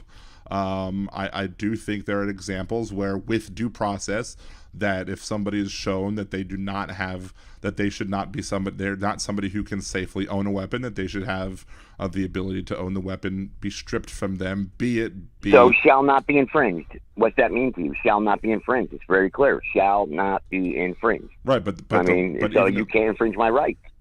Well, you have the right to be, free within your own property, but that doesn't mean that, even Scalia in Heller was like, it's not 100%, you get to do whatever you want to do. Like, even Scalia in Heller, in DC versus Heller, said that too. Yeah. So if Scalia was like that, I mean, I think there's some points where the government can come in and have a rational basis of saying that. But the most important thing I think to talk about in this thing is that, so let's even grant you that the three legislators that were there with the people protesting did everything that conservatives say that they did. Why were only two expelled? Why were only two expelled and not the third? I don't know. Well, did she do the same exact? Did she have the megaphone in her hand? Was she agitating the crowd, or was she just walking with them? There's video of her, as far as I'm aware of, shouting into the megaphone just like the other two. There's only one difference between her and the other two that I think is relevant. Well, that's interesting. That's interesting, but I don't know. I don't know. That would be something that what statements were made afterwards. Did they question the Republicans on why? What was their reasoning? Well, I don't think they're going to give you. I don't think they're going to give you the honest reason. But I mean, to what it looks like to me, and what I'm gonna say, and what everybody's gonna think. And I think people are gonna be reasonable in thinking this. If you're gonna have three people who are elected representatives of their districts, who are gonna be all doing generally the same thing, and only two of them are booted, and the two of them that are booted are black, and the one of them that are booted was not, that wasn't booted wasn't black, everybody's going to look at that and going to say it was clearly a racial issue as to why the ones that were booted Yep, they will. You're right, because that's what this country does. Every little thing that happens. But are they going to be? But are they going to be treated worse? But are they going to be unreasonable? But is that unreasonable? I mean, why would that be unreasonable? And then why wouldn't people think? Why wouldn't people then use this as another example of then saying, hey, this is just yet another example of black people being treated differently than white people, of black people being, discriminated against or treated more harshly than white people. It's just yet another example. It's another example of conservatism. It appears that way. But how many examples do we need of conservatives appearing that way in order for us to say that the Republican Party has a problem of racism within its party? Am I going to say that every Republican is racist? No. Am I going to say that Republican Party has a problem of racism within its ranks? Yes. And it doesn't seem to want to have a problem of, it doesn't seem to have a desire to get rid of it, because it seems to be more happy. I don't think anyone can get rid of racism. I don't think racism can ever be got rid of. I'm not saying you get rid of. I'm not saying you can get rid of racism, but you can get rid of it from your party. You can work hard to eliminate it from your party. You could say we're going to say as a party we don't accept it in our groups, in our ranks. We could say we're not going to vote for any of y'all if you're going to support these ideas. You could, people who are leaders in the party could say, we are not going to accept these people in our party. We're not going to accept these actions. We're not going to do these things or take these actions that are even going to give any sort of appearance of racial impropriety. But instead, they do the opposite. There are examples for years and years and years now of people going on media shows and almost admitting like that the reason that they redraw lines or that they do what they do is specifically because they want to redraw the lines in a certain way to take power away from the black voters, or to make it harder for black people to vote. And even if they I don't think any Republican openly admits that. What Republican openly admits that and states that? And if that be true, I haven't seen any of that. And they did the redistricting here in North Carolina. And, as me being a Republican, like I said, I'm more of, to be honest with you, I would rather be in the Constitution Party, but they didn't get ballot access. So I went as a Republican, and I just can't be a Democrat with the extreme views that they have that are just the Green New Deal, their stances on abortion, which you and I have gotten into once already. I guess those issues I just cannot bend. There's no deals there as far as I'm concerned. It's just the way who I am, just like you. You're not going to bend either. But so now we're head to head here on these issues. Who's going to win? What's going to win in the end? I mean, can the two-party system survive much longer? Because we see what's happening. The country's split in half. What are we going to do? How are we going to fix this? Is there any appeasement? Is there any way to work this out? Or is this just going to continue to where something gives and it's not going to be good? I'm not condoning. I'm not saying that's what I want, or I want a war or hurt anybody. But what this leads to eventually. Because it's all throughout history it has. Well, quickly, to say, explain what you mean by the Constitution Party was not given ballot access, because I think in some states that might mean different things to different people. So what does that mean, I guess, in North Carolina? Oh, okay. In North Carolina, yes, they had to get a certain amount of signatures to have access to the ballot, to have the Constitution Party name on the ballot. And they were unable to obtain the amount of signatures and the number of days that the State Board of Elections gave the Constitution Party to obtain those elections. And what I mean by is you have to go around with a petition and get registered voters to sign this petition, and then they have to verify all these names. And I think the number was like, astronomical. I think it was like 25,000 signatures. And which is very difficult to do, and in a short amount of time. I think they gave them like 2 weeks time or 30 days time to do it. So that's what I meant. They were not allowed to be on the ballot. Okay, because yes, they're different. I mean, I used to have when I was on a radio show, like terrestrial radio show, and there was somebody else who is, I think, a libertarian, also local, who was talking about ballot access. He also had issues with, like, I think Louisiana rules on, or maybe it was Alabama. I think it was talking about Alabama rules on how they were kind of, restricting ballot access. I think one of the problems that I have with how we have gotten so extreme, and why I think we're this. Why we have such problems in this country when it comes to we're at each other's throats that we are, is simply because of the fact that we have so much gerrymandering going on. I think that because we gerrymander districts so horribly, that we have so few competitive districts, that it forces us to have extremist candidates coming from these districts, so that we don't have as many centrists as we might want to have, so that the extremes are being represented instead of the middle being represented. I mean, sure, you're going to have some areas that are going to have people who are from the extreme, because that's just the way that the cookie crumbles sometimes, or is what Donald might say. Like New York City? It is what it Do you think is. New York City will ever be Republican? Well, no. I mean, New Orleans, for example, will never be Republican, because New Orleans is New Orleans. New York City will never be Republican, because New York City is New York City. I think Staten Island in New York City, though, might be more conservative, and that might be like a Republican area. But, like, for example, in Texas, Austin is a completely blue city that only has, I think, one congressman representing it that's a Democrat.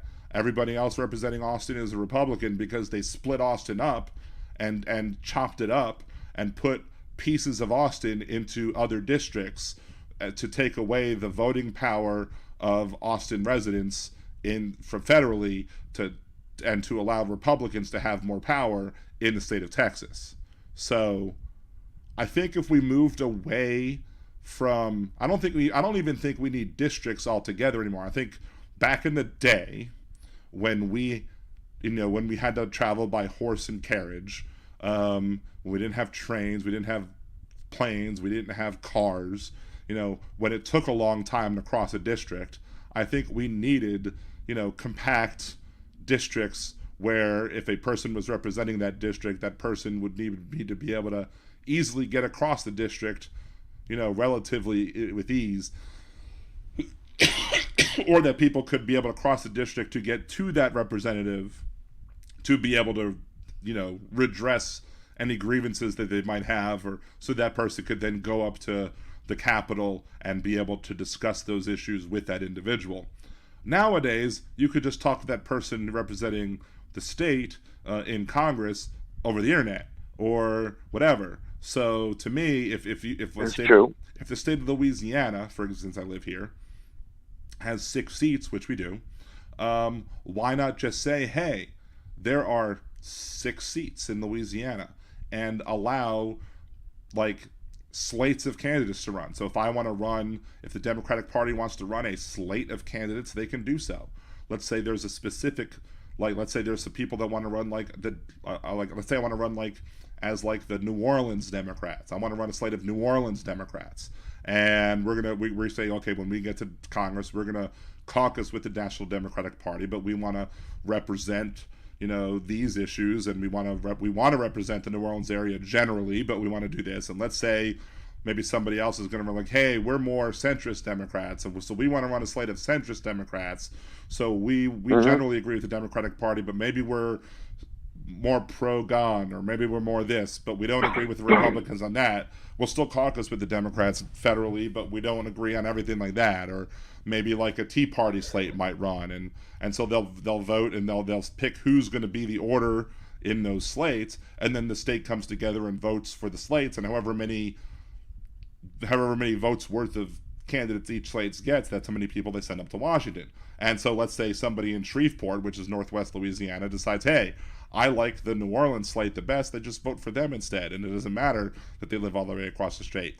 That way, maybe you could then get a more diverse group of people who are serving. Maybe you then get a less extreme group of people representing in Congress. You then take away the ability of any legislature to gerrymander any district, and you therefore have a legitimately true representative Congress as it was supposed to. The House of Representatives would then truly represent the people, and at that point it would go back to what it was supposed to be.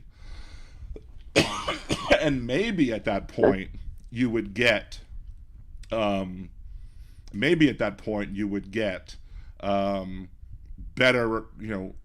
a better ability to get along with each other. I don't know if you would guarantee that, but maybe you get a better ability to get along. Now, I also think we have to reapportion. I don't agree with sticking at 435. I think it's silly. I think we should take like the smallest state population wise, which is Wyoming, and we should I guess whenever we do the census, we should also like take the smallest state, whatever it is at the time. Again, it's Wyoming now. We take the smallest state and we say, how many Wyoming's worth of states population does your state have? And then give that many congressional seats, I guess, round it up, or round it to the closest Wyoming or whatever. Excuse me. Of seats to that person.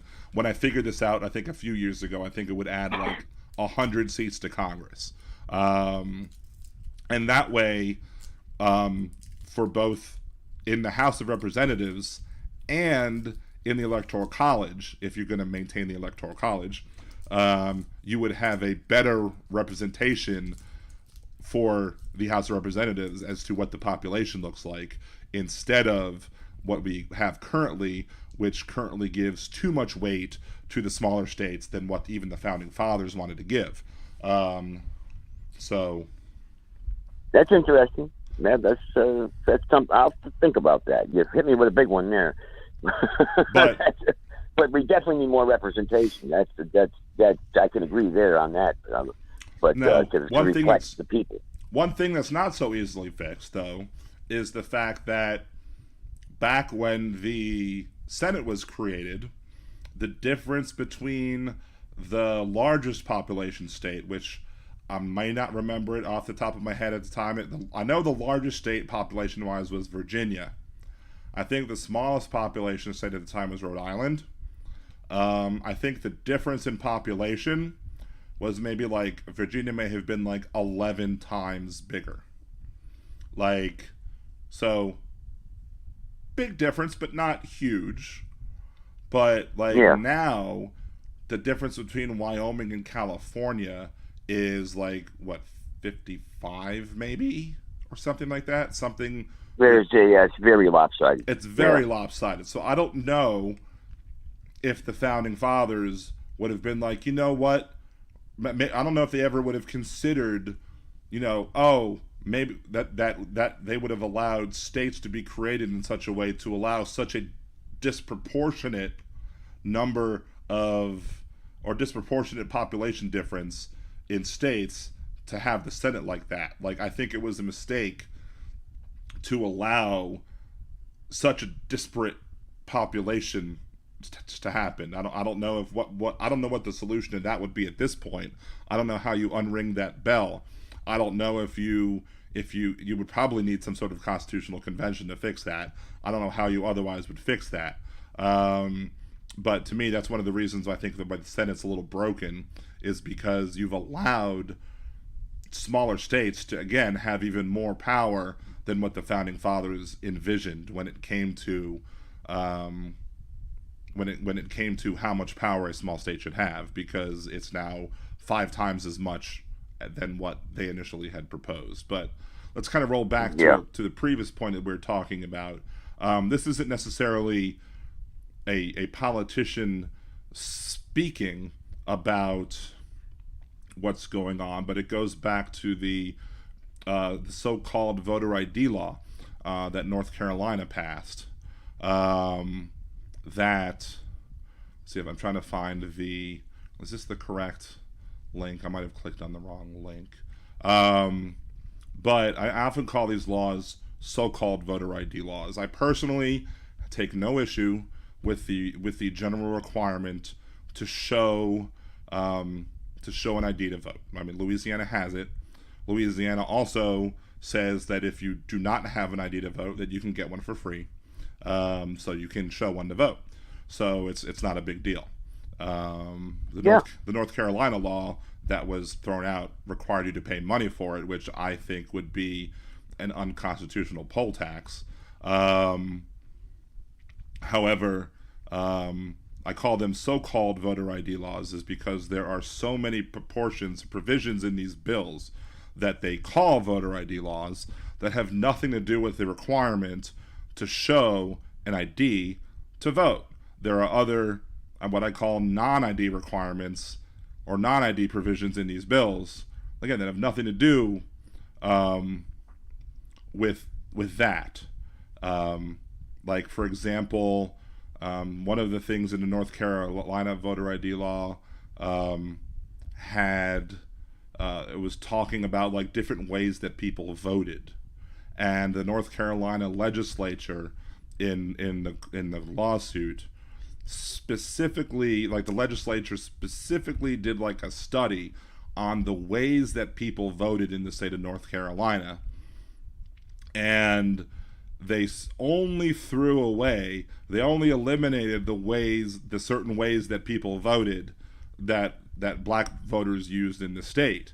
And the judge concluded in the case that they targeted black voters with, as he said, surgical precision. So that's why the North Carolina voter ID law, so-called voter ID law, was ultimately thrown out, was not because the judge felt that it was bad to have a voter ID, but because of all the other things in the law that were meant to specifically target black voters. But they then call it's just like, they call the Patriot Act the Patriot Act. So when people oppose the Patriot Act, people would say like, are you not patriotic? How can you not support this? Are you not a patriot? So if I oppose every single time, almost every single time I've had a conversation about this bill, about these laws, I specifically word the argument in such a way where I'll be like, I always say like, I have no problem with showing an ID to vote, even though I've had a video where I show from the Heritage Foundation website, which is a conservative website, that of all of the examples of voter fraud for the last like 20 years, or election fraud or election crimes that have gone on in the last 20 years, that maybe like 6 of them would have been solved with a voter ID. Like the vast majority of all election crimes are not going to be solved with the requirement to show a voter ID. Even then, I have no problem with the requirement to do it, just because it'll shut everyone up who wants one.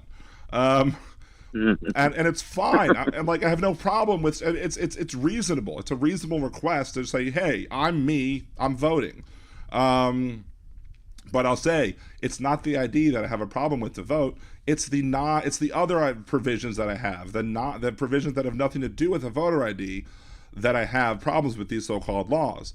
And then in like the Facebook posts I'll make, I'll later on I'll say, look, and even though I've said that I have no problem with requiring an ID, and even though I've said it's the other provisions in the law that I have a problem with, I guarantee you that somebody in this conversation is going to say, what's wrong with requiring an ID? And 99 times out of 100, the very next comment I get is, what's wrong with requiring an ID? Because these people are so ingrained with I'm opposing a voter ID law that they don't even bother listening to the arguments that I'm making. They just hear them opposing a voter ID law and don't even bother paying attention to what I'm saying, and just hear I'm opposing the voter ID law and just are just ready with, what's wrong with requiring an ID? And I call my shot every time, and every time I'm like, you didn't even bother reading what I said. Why would I even knee-jerk comments? Yeah. Why would I even bother Yeah, to have an argument with this person? Because you've shown you don't even care to have an honest conversation. Because if you would have an honest conversation with me, you would have listened or read, and you would have seen that I agree with you that IDs are fine. It's just these other things, like the Georgia law with SB 202, with the ridiculousness about the water. Like, there's no reason to prohibit like anybody from going up to somebody and handing them a bottle of water while they're waiting online to vote. I agree. And good. I'm glad you agree. But it's a needless provision in the law. And people are like, well, what about people who are handing out bottles of water with like campaign like labels on them? I'm like, there's already a law against that. So enforce that law. So if somebody has a bottle of water that says "Vote for Dan," like, yeah, fine them money for electioneering within however many yards of a polling place. That's fine. Enforce that law. But because the problem is that like in like Georgia specifically, you have a lot of rural areas where a lot of conservative people vote, where there's no lines. They just show up to their polling places and they go vote. And then you have a lot of areas in urban areas where there are long lines and they're understaffed and people have to wait long lines to vote. And then you have individuals, then they want to do things like, shorten voting times, eliminate early voting, go to paper ballots. What do you think about that? Donald Trump said the other day that he wants to go to paper ballots. What do you think about the moving away from electronic voting machines to paper ballots? Agreed. There's too much funny business going on with the electronics. Look, man, even our own internet in our home, we can't trust. We don't know if they're spying on us. We don't know if people can hack into things. Nothing is secure anymore. Windows is the biggest scam and sham out there with unsecure operating systems.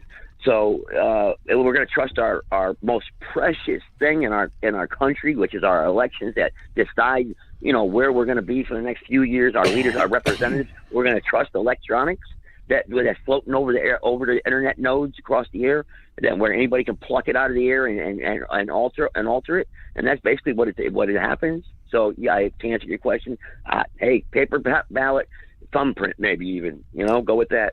First let me say. Hey, Chandler Pappas, thank you for joining us in the chat. Appreciate you for joining us. It's been a while since I've seen you, so thank you for joining us. Now, my opinion has always been for a while, like back since 2000, like I didn't like the punch cards. Like when they had it, I was like, that always seemed to be too, especially like when you had like the hanging chat issues, or whatever. Like it seemed to be too prone to failure. But like. My issue was like I didn't necessarily I agreed with the general idea of maybe there might be a problem with having a purely electronic voting system, not because I was concerned that they could be hacked, because like you shouldn't necessarily have them on an open network. You should have them on a closed network that's air gapped. That should be one thing. But my opinion was that they should print out a receipt, and then you should be able to put the receipt like in a bin that's attached to each machine, so that if you want to audit the machine and say, okay, here's the machine vote count and here's the paper vote count from that machine, so you can match the two. So that, to me, that would be the best. That's a good idea. Where you could do the audit of them. Because my problem with strictly moving to paper ballot, well, I have two problems with strictly moving to paper ballots. My first problem with strictly moving to paper ballots is this. Remember how bad Donald Trump was whining and bitching about how they needed to stop the counting, and how we had such a big problem. We were so slow counting the ballots on election night in 2020. Okay, yeah. Right. All right. I remember that. How long are we going to take as a country to count the votes if they're all paper? It's going to take some time. It's going to take forever. Like it's going to take 2-3 weeks, because I've heard conservatives say, well, we used to do paper ballots back in like Lincoln's days. Well, back in Lincoln's days, we didn't have like 17,000 things on the ballots on top of everything else. Like, elections these days will have president and maybe Senate and definitely and some issues definitely on there, Congress, yeah. and then Yeah. local issues, mayors, councilmen, aldermen if you have aldermen, other local elections, local ordinances, state issues, all sorts of different things. And like, there are things to be said about not stuffing a ballot full of things so you don't overwhelm the ballot and overwhelm the voters on any given voting day. But there's also something to be said about the fact of like when a state shoves things on things that are not on main election days, then you have low turnout on those other issues, and then you don't get true representation on those issues either. So, but yeah, so if we're going to if we would move to a paper ballot system, I don't want to hear any whining about how long it takes to count the ballots. Well, we can hire more people. Come on, we can get more people. I mean, I'd like to go in and count the ballots if I wasn't running for public office, which I'm going to be running here in North Carolina again.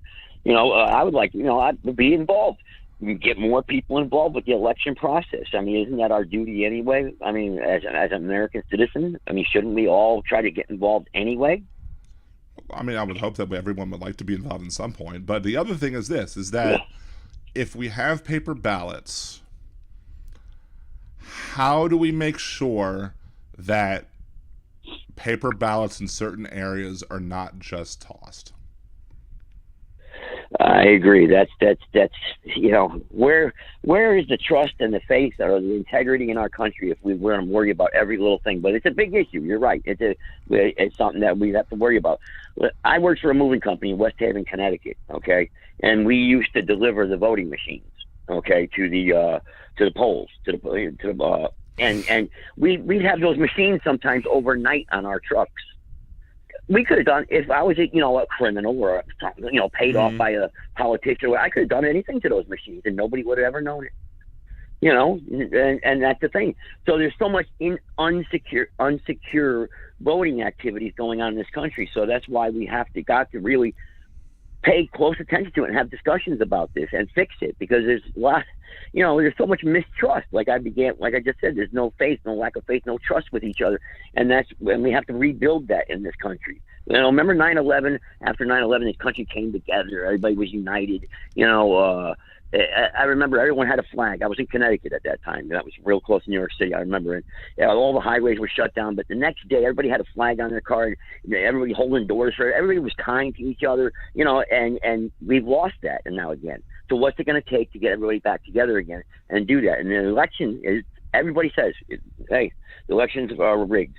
How many times do you hear that throughout the course of your day or when you're talking politics? The elections were rigged. The elections were rigged. Whether it was for Biden or Trump, it doesn't matter. They're rigged. We can't trust those politicians, right? We hear that all the time. Right.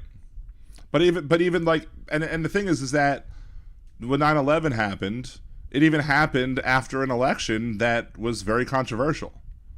But yeah. But the election that was controversial, Gore fought it, and then Gore eventually just gave up and just let it drop. I mean, I don't forget what happened on it. I think that there were shenanigans that happened on that one but I think I never liked Bush, so I may agree with that. I couldn't stand the Bush family. So laws were changed, I think, for the better to help deal with some of those issues that arise. Like, for example, when Florida purged over 10,000 black voters from the lists. And the requirement was then you had to allow people to have a provisional ballot so that they could then cast a ballot and they could check to make sure that the person was really allowed to vote or not. Provision. So they were allowed to cast a provisional ballot. Yeah. That was a good change. Yeah, but it was after the fact, though. But again, it was after the fact. And I think the actions that were taken by Katherine Harris back then were questionable because, by casting such a wide net that she did on the state, it made it possible for a lot of false positives to happen. And when they looked into it, the amount of people that were wrongly denied the right to vote, and if you did the math on how many of those people were black versus how many people that were white, and then how many people, and then the percentages of how many of those people would have voted for Gore versus the amount of people of those people that would have voted for Bush, you would have had a different president at the time. So, I mean, And we would have been in trouble with Al Gore. Let me tell you. I don't know. I don't even know. I did a show a while back called the Liberal Dan Radio Multiverse, where I had like people in the chat room and everything trying to come up with what would have happened in Liberal Dan Radio Multiverse if this would have happened, if that would have happened. Like I don't think we Monday morning quarterback. Like I don't think we would have had 9/11 if that would have happened, simply because of the fact that if you read the 9/11 Commission report, the reason that Clinton didn't, because in December of 2000, the Clinton administration determined that Bin Laden was behind the bombing of the USS Cole, but did not want to hand off to the Bush administration an ongoing military exercise. So they handed the intel to the Bush administration, said, "Hey, we've just found this out. You can deal with it. We didn't want to hand you off military operation." I think had Gore been determined to be the winner, or had Gore just won, I think that he would have probably started that military action at that point, and then we wouldn't have had a Bin Laden at that point. And I don't know. We would have never went into Iraq. I'll tell you that. Yeah. We wouldn't have went into Iraq for a second time. Right. Because, we wouldn't have had a situation where Saddam Hussein would have tried to kill Al Gore Sr. So there would have been no attempt to revenge. And we also didn't have a situation where whatchamacallit, the vice president wouldn't have been a stockholder in Halliburton or whatever. So yeah, I know. I was not a fan of the Iraq War, trust me. So just thinking of thousands of lives that would be here today, and what change, and all that ripple effect that happens with those lives that are not here. Butterfly flaps its wings and all that good stuff. So yeah. But anyway. I have to step out. So, but I appreciate you taking my call. It was a good conversation, and hopefully I'll talk to you next week. And look, hey, have Marge give me a shout out over on Twitter, and have her. I'm going to try. Yes. Have her let me know what she felt about my show. I'm going to. 90 seconds. Why am I getting this 90-second thing? I don't know. It's happening all the time. It's really weird. But if my show starts going off in 90 minutes, then 90 seconds, I'll still be able to have the show on YouTube, though. Just the Blog Talk Radio people won't be able to have me. But again, thank you for calling in. Yep. I was hoping you would call in because I did want to get your feeling about the Bud Light thing. But thank you so much, and I'll talk to you later, man. Have a good one. All right, take care. Bye. All right, I did want to get back. 60 seconds. I don't know why I'm hearing 60 seconds. This is so weird. Let's see. Boop, boop, boop. Save. 6. Yeah, it should be a 3 hour. It should be coming up as 3 hours. I'm at 2 hours. I don't know why. It might hang up on me. I don't know. Very weird. Yeah, Egg off Twitler. I did see that tweet or whatever. If Sudafed puts rainbows on their boxes, the Kid Rock fans will get clean. Yeah. Let me go ahead and just kind of go through some of these comments because I hadn't seen a bunch of them because I was too busy. That was a good conversation with Gibson Media. I think it was probably one of our best ones. I have to say that. I think it was one of our best ones. I think we agreed on a lot. I didn't have to play my oi sound at all. At all. 10 seconds. No, I don't understand why it's telling me 10 seconds. No, stop it. I have 180 minutes. And I've only been online, like it says my stream left is an hour left, but it says stream connecting, whatever. I don't know. So if you're on Blog Talk Radio and you're listening, whatever, you no longer are listening. But I guess if you're listening, if you're listening on YouTube, you still get me. So there you go. Anyway, let's kind of scroll back down. Elizabeth going back to the North Carolina thing or the Tennessee thing with they were disruptive. That's civil disobedience, different than insurrection. I agree. But even then, I don't even think they were disruptive because they didn't, as far as I'm aware, they weren't doing anything during a live, like they weren't interrupting anything like live hearings or live events or anything that was in session. I think they were doing it while they were in recess. So that's why it was absurd. And again, it was another example of just why did they target the two? They targeted the 2 because why? Well, anybody looking at this with any sort of thinking cap on, I would have to look at it and just at least raise an eyebrow and say, look, there's got to be racial motivations here. And even if you want to give a benefit of the doubt and say, wonder if there's not, what other motivations might there be, you have to at least acknowledge that other people are going to say, come on. You at least got to acknowledge that people are going to assume that there are racial motivations here. Ugh, I'm running out of water. I've been doing well this show. I'm doing much better than I thought I would. But the fact that I'm out of water may very well make the show end much more quickly. So, but I do have some more cough drops, so that can be good. Voter IDs, yes. I mean, I did mention with voter IDs, like Louisiana requires voter ID, but they're available for free. The only thing I would change about any state that requires voter IDs to make it even better or even more accessible to people is that not only should voter IDs be free, but you should be able to access all of the required documents for free for the purpose of getting a voter ID. Like, let's say the state has like all of your other records. You should be able to get that for free as well. Or just make a federal ID that everybody gets for free. This is your federal voting ID. Boom.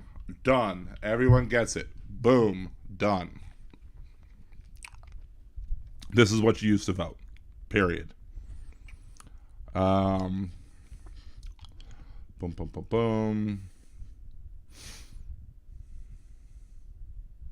Yeah, everyone brought up well-regulated, just like I did. I always say, whenever concerned, it was a great phone call that one time I called into Jeff Correr's show, and Jeff's wife was on the air. I don't even think they were married at the time. They might have been married at the time. I don't know, but his wife was one of the people on the air, and it was so great because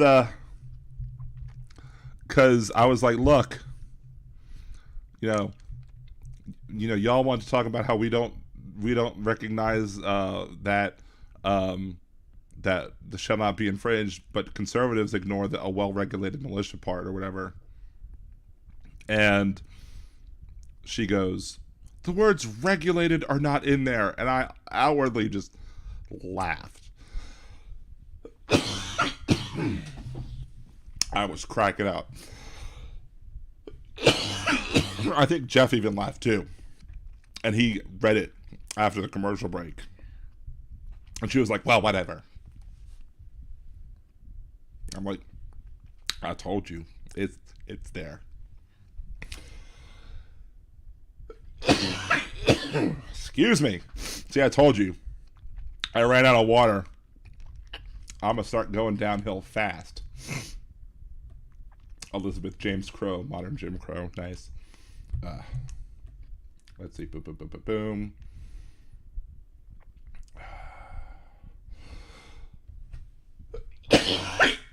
Excuse me. Again, I'm going downhill fast, so.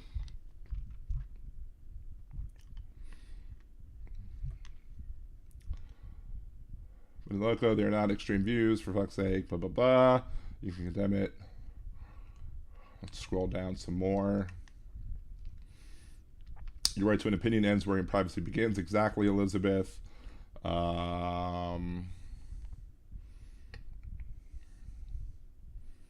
Republicans stand against the popular vote because they're in the minority. Exactly, Adolf Twitler.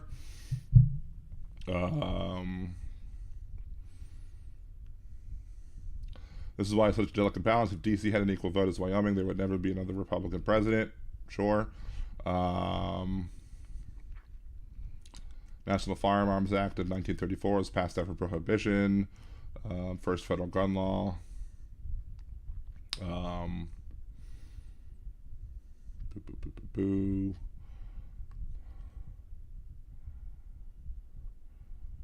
'24th Amendment bans charging a poll tax. Yep. And that's why we can't. That's why we should not have any sort of fees. But one of the things in North Carolina, thing did was charge $5 or $10 or something for an ID if you didn't have an ID. And again, that's a poll tax, so it should be unconstitutional. P-dubs, getting ID is very hard for the elderly, yes. Especially when the elderly don't have access to their papers. There are many articles about certain voter ID laws being passed that put overly restrictive requirements on getting an ID, on the documents required to get an ID, which prohibited people who've been voting for decades to not be able to get a voter ID who were legitimate voters. And so, again, harming people who, the treatment is worse than, or the cure is worse than the sickness or whatever. But again, as I've talked about on the show before, even if you go to the Heritage, and I've talked about earlier, the Heritage Foundation website, very conservative website. You can go to the website. You could see a list of voter crimes, for election crimes for the last 20 years or maybe even more, of all of the elections that have taken place in this country for decades, 20 years, maybe 30, maybe 40 years.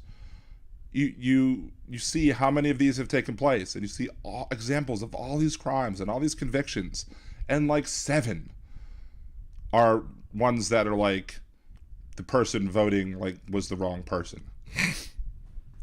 And a voter ID would have stopped it.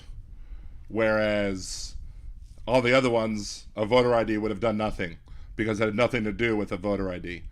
A voter ID would have done nothing to stop them from doing whatever nefarious thing they did. So having a voter ID would do nothing to stop most election crimes.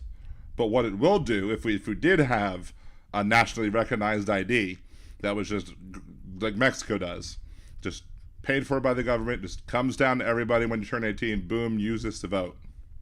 What that would do is it would just shut up the ability of any conservative to be able to say, we need an ID to vote. There, we have them. There you go. Everyone has one. Done. So they'd never be able to use that argument to pass all their other bullshit laws that they really want to pass. But even Gibson Media said that the water law in SB 202 in Georgia was bullshit. So if Gibson Media was saying it's bullshit, and I say it's bullshit, it's bullshit.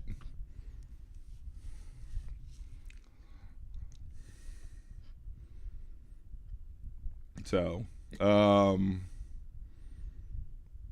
yeah, Chandler, again, I'm glad Chandler was able to show back up. Another person who disagrees with politically, I believe, but, I'm glad he popped back in.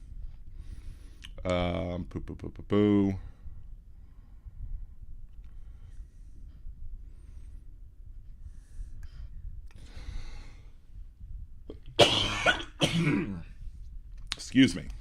Again. Still coughing.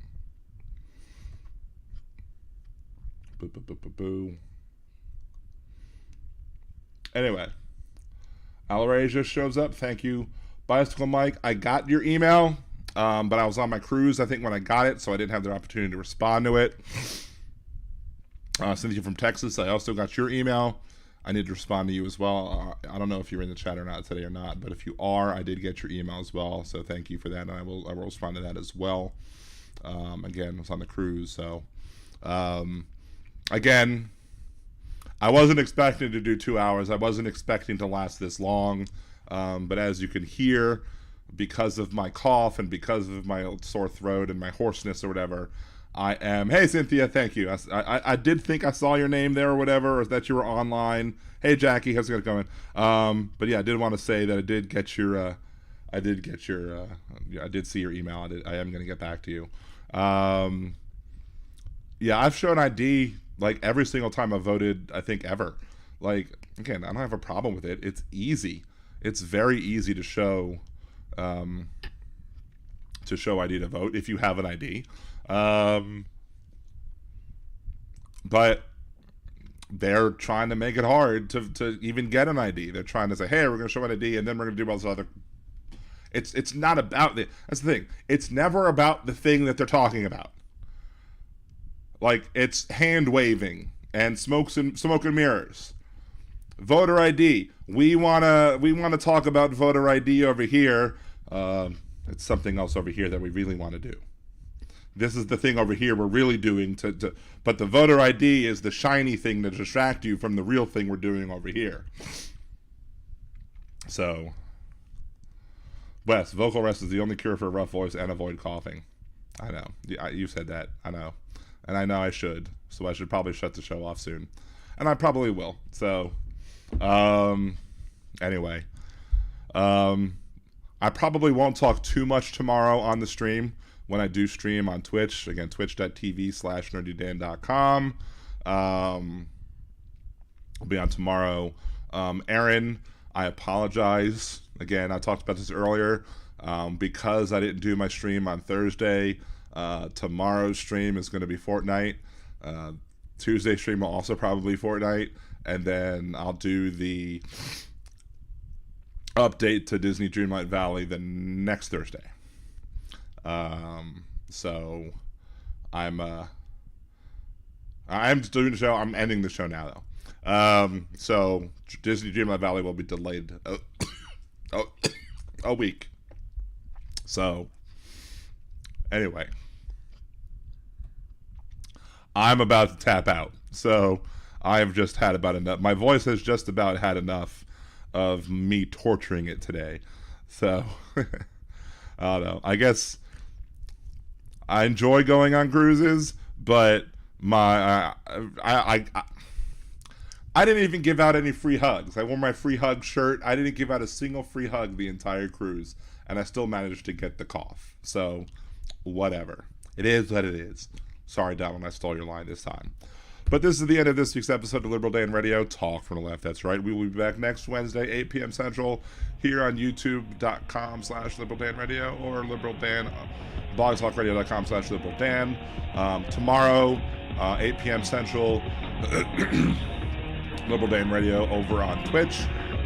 Tuesday as well on Twitch as well, twitch.tv/liberaldanradio as well. Until next week, this is Dan Zimmerman with Liberal Dan Radio. Talk from the Left. That's right.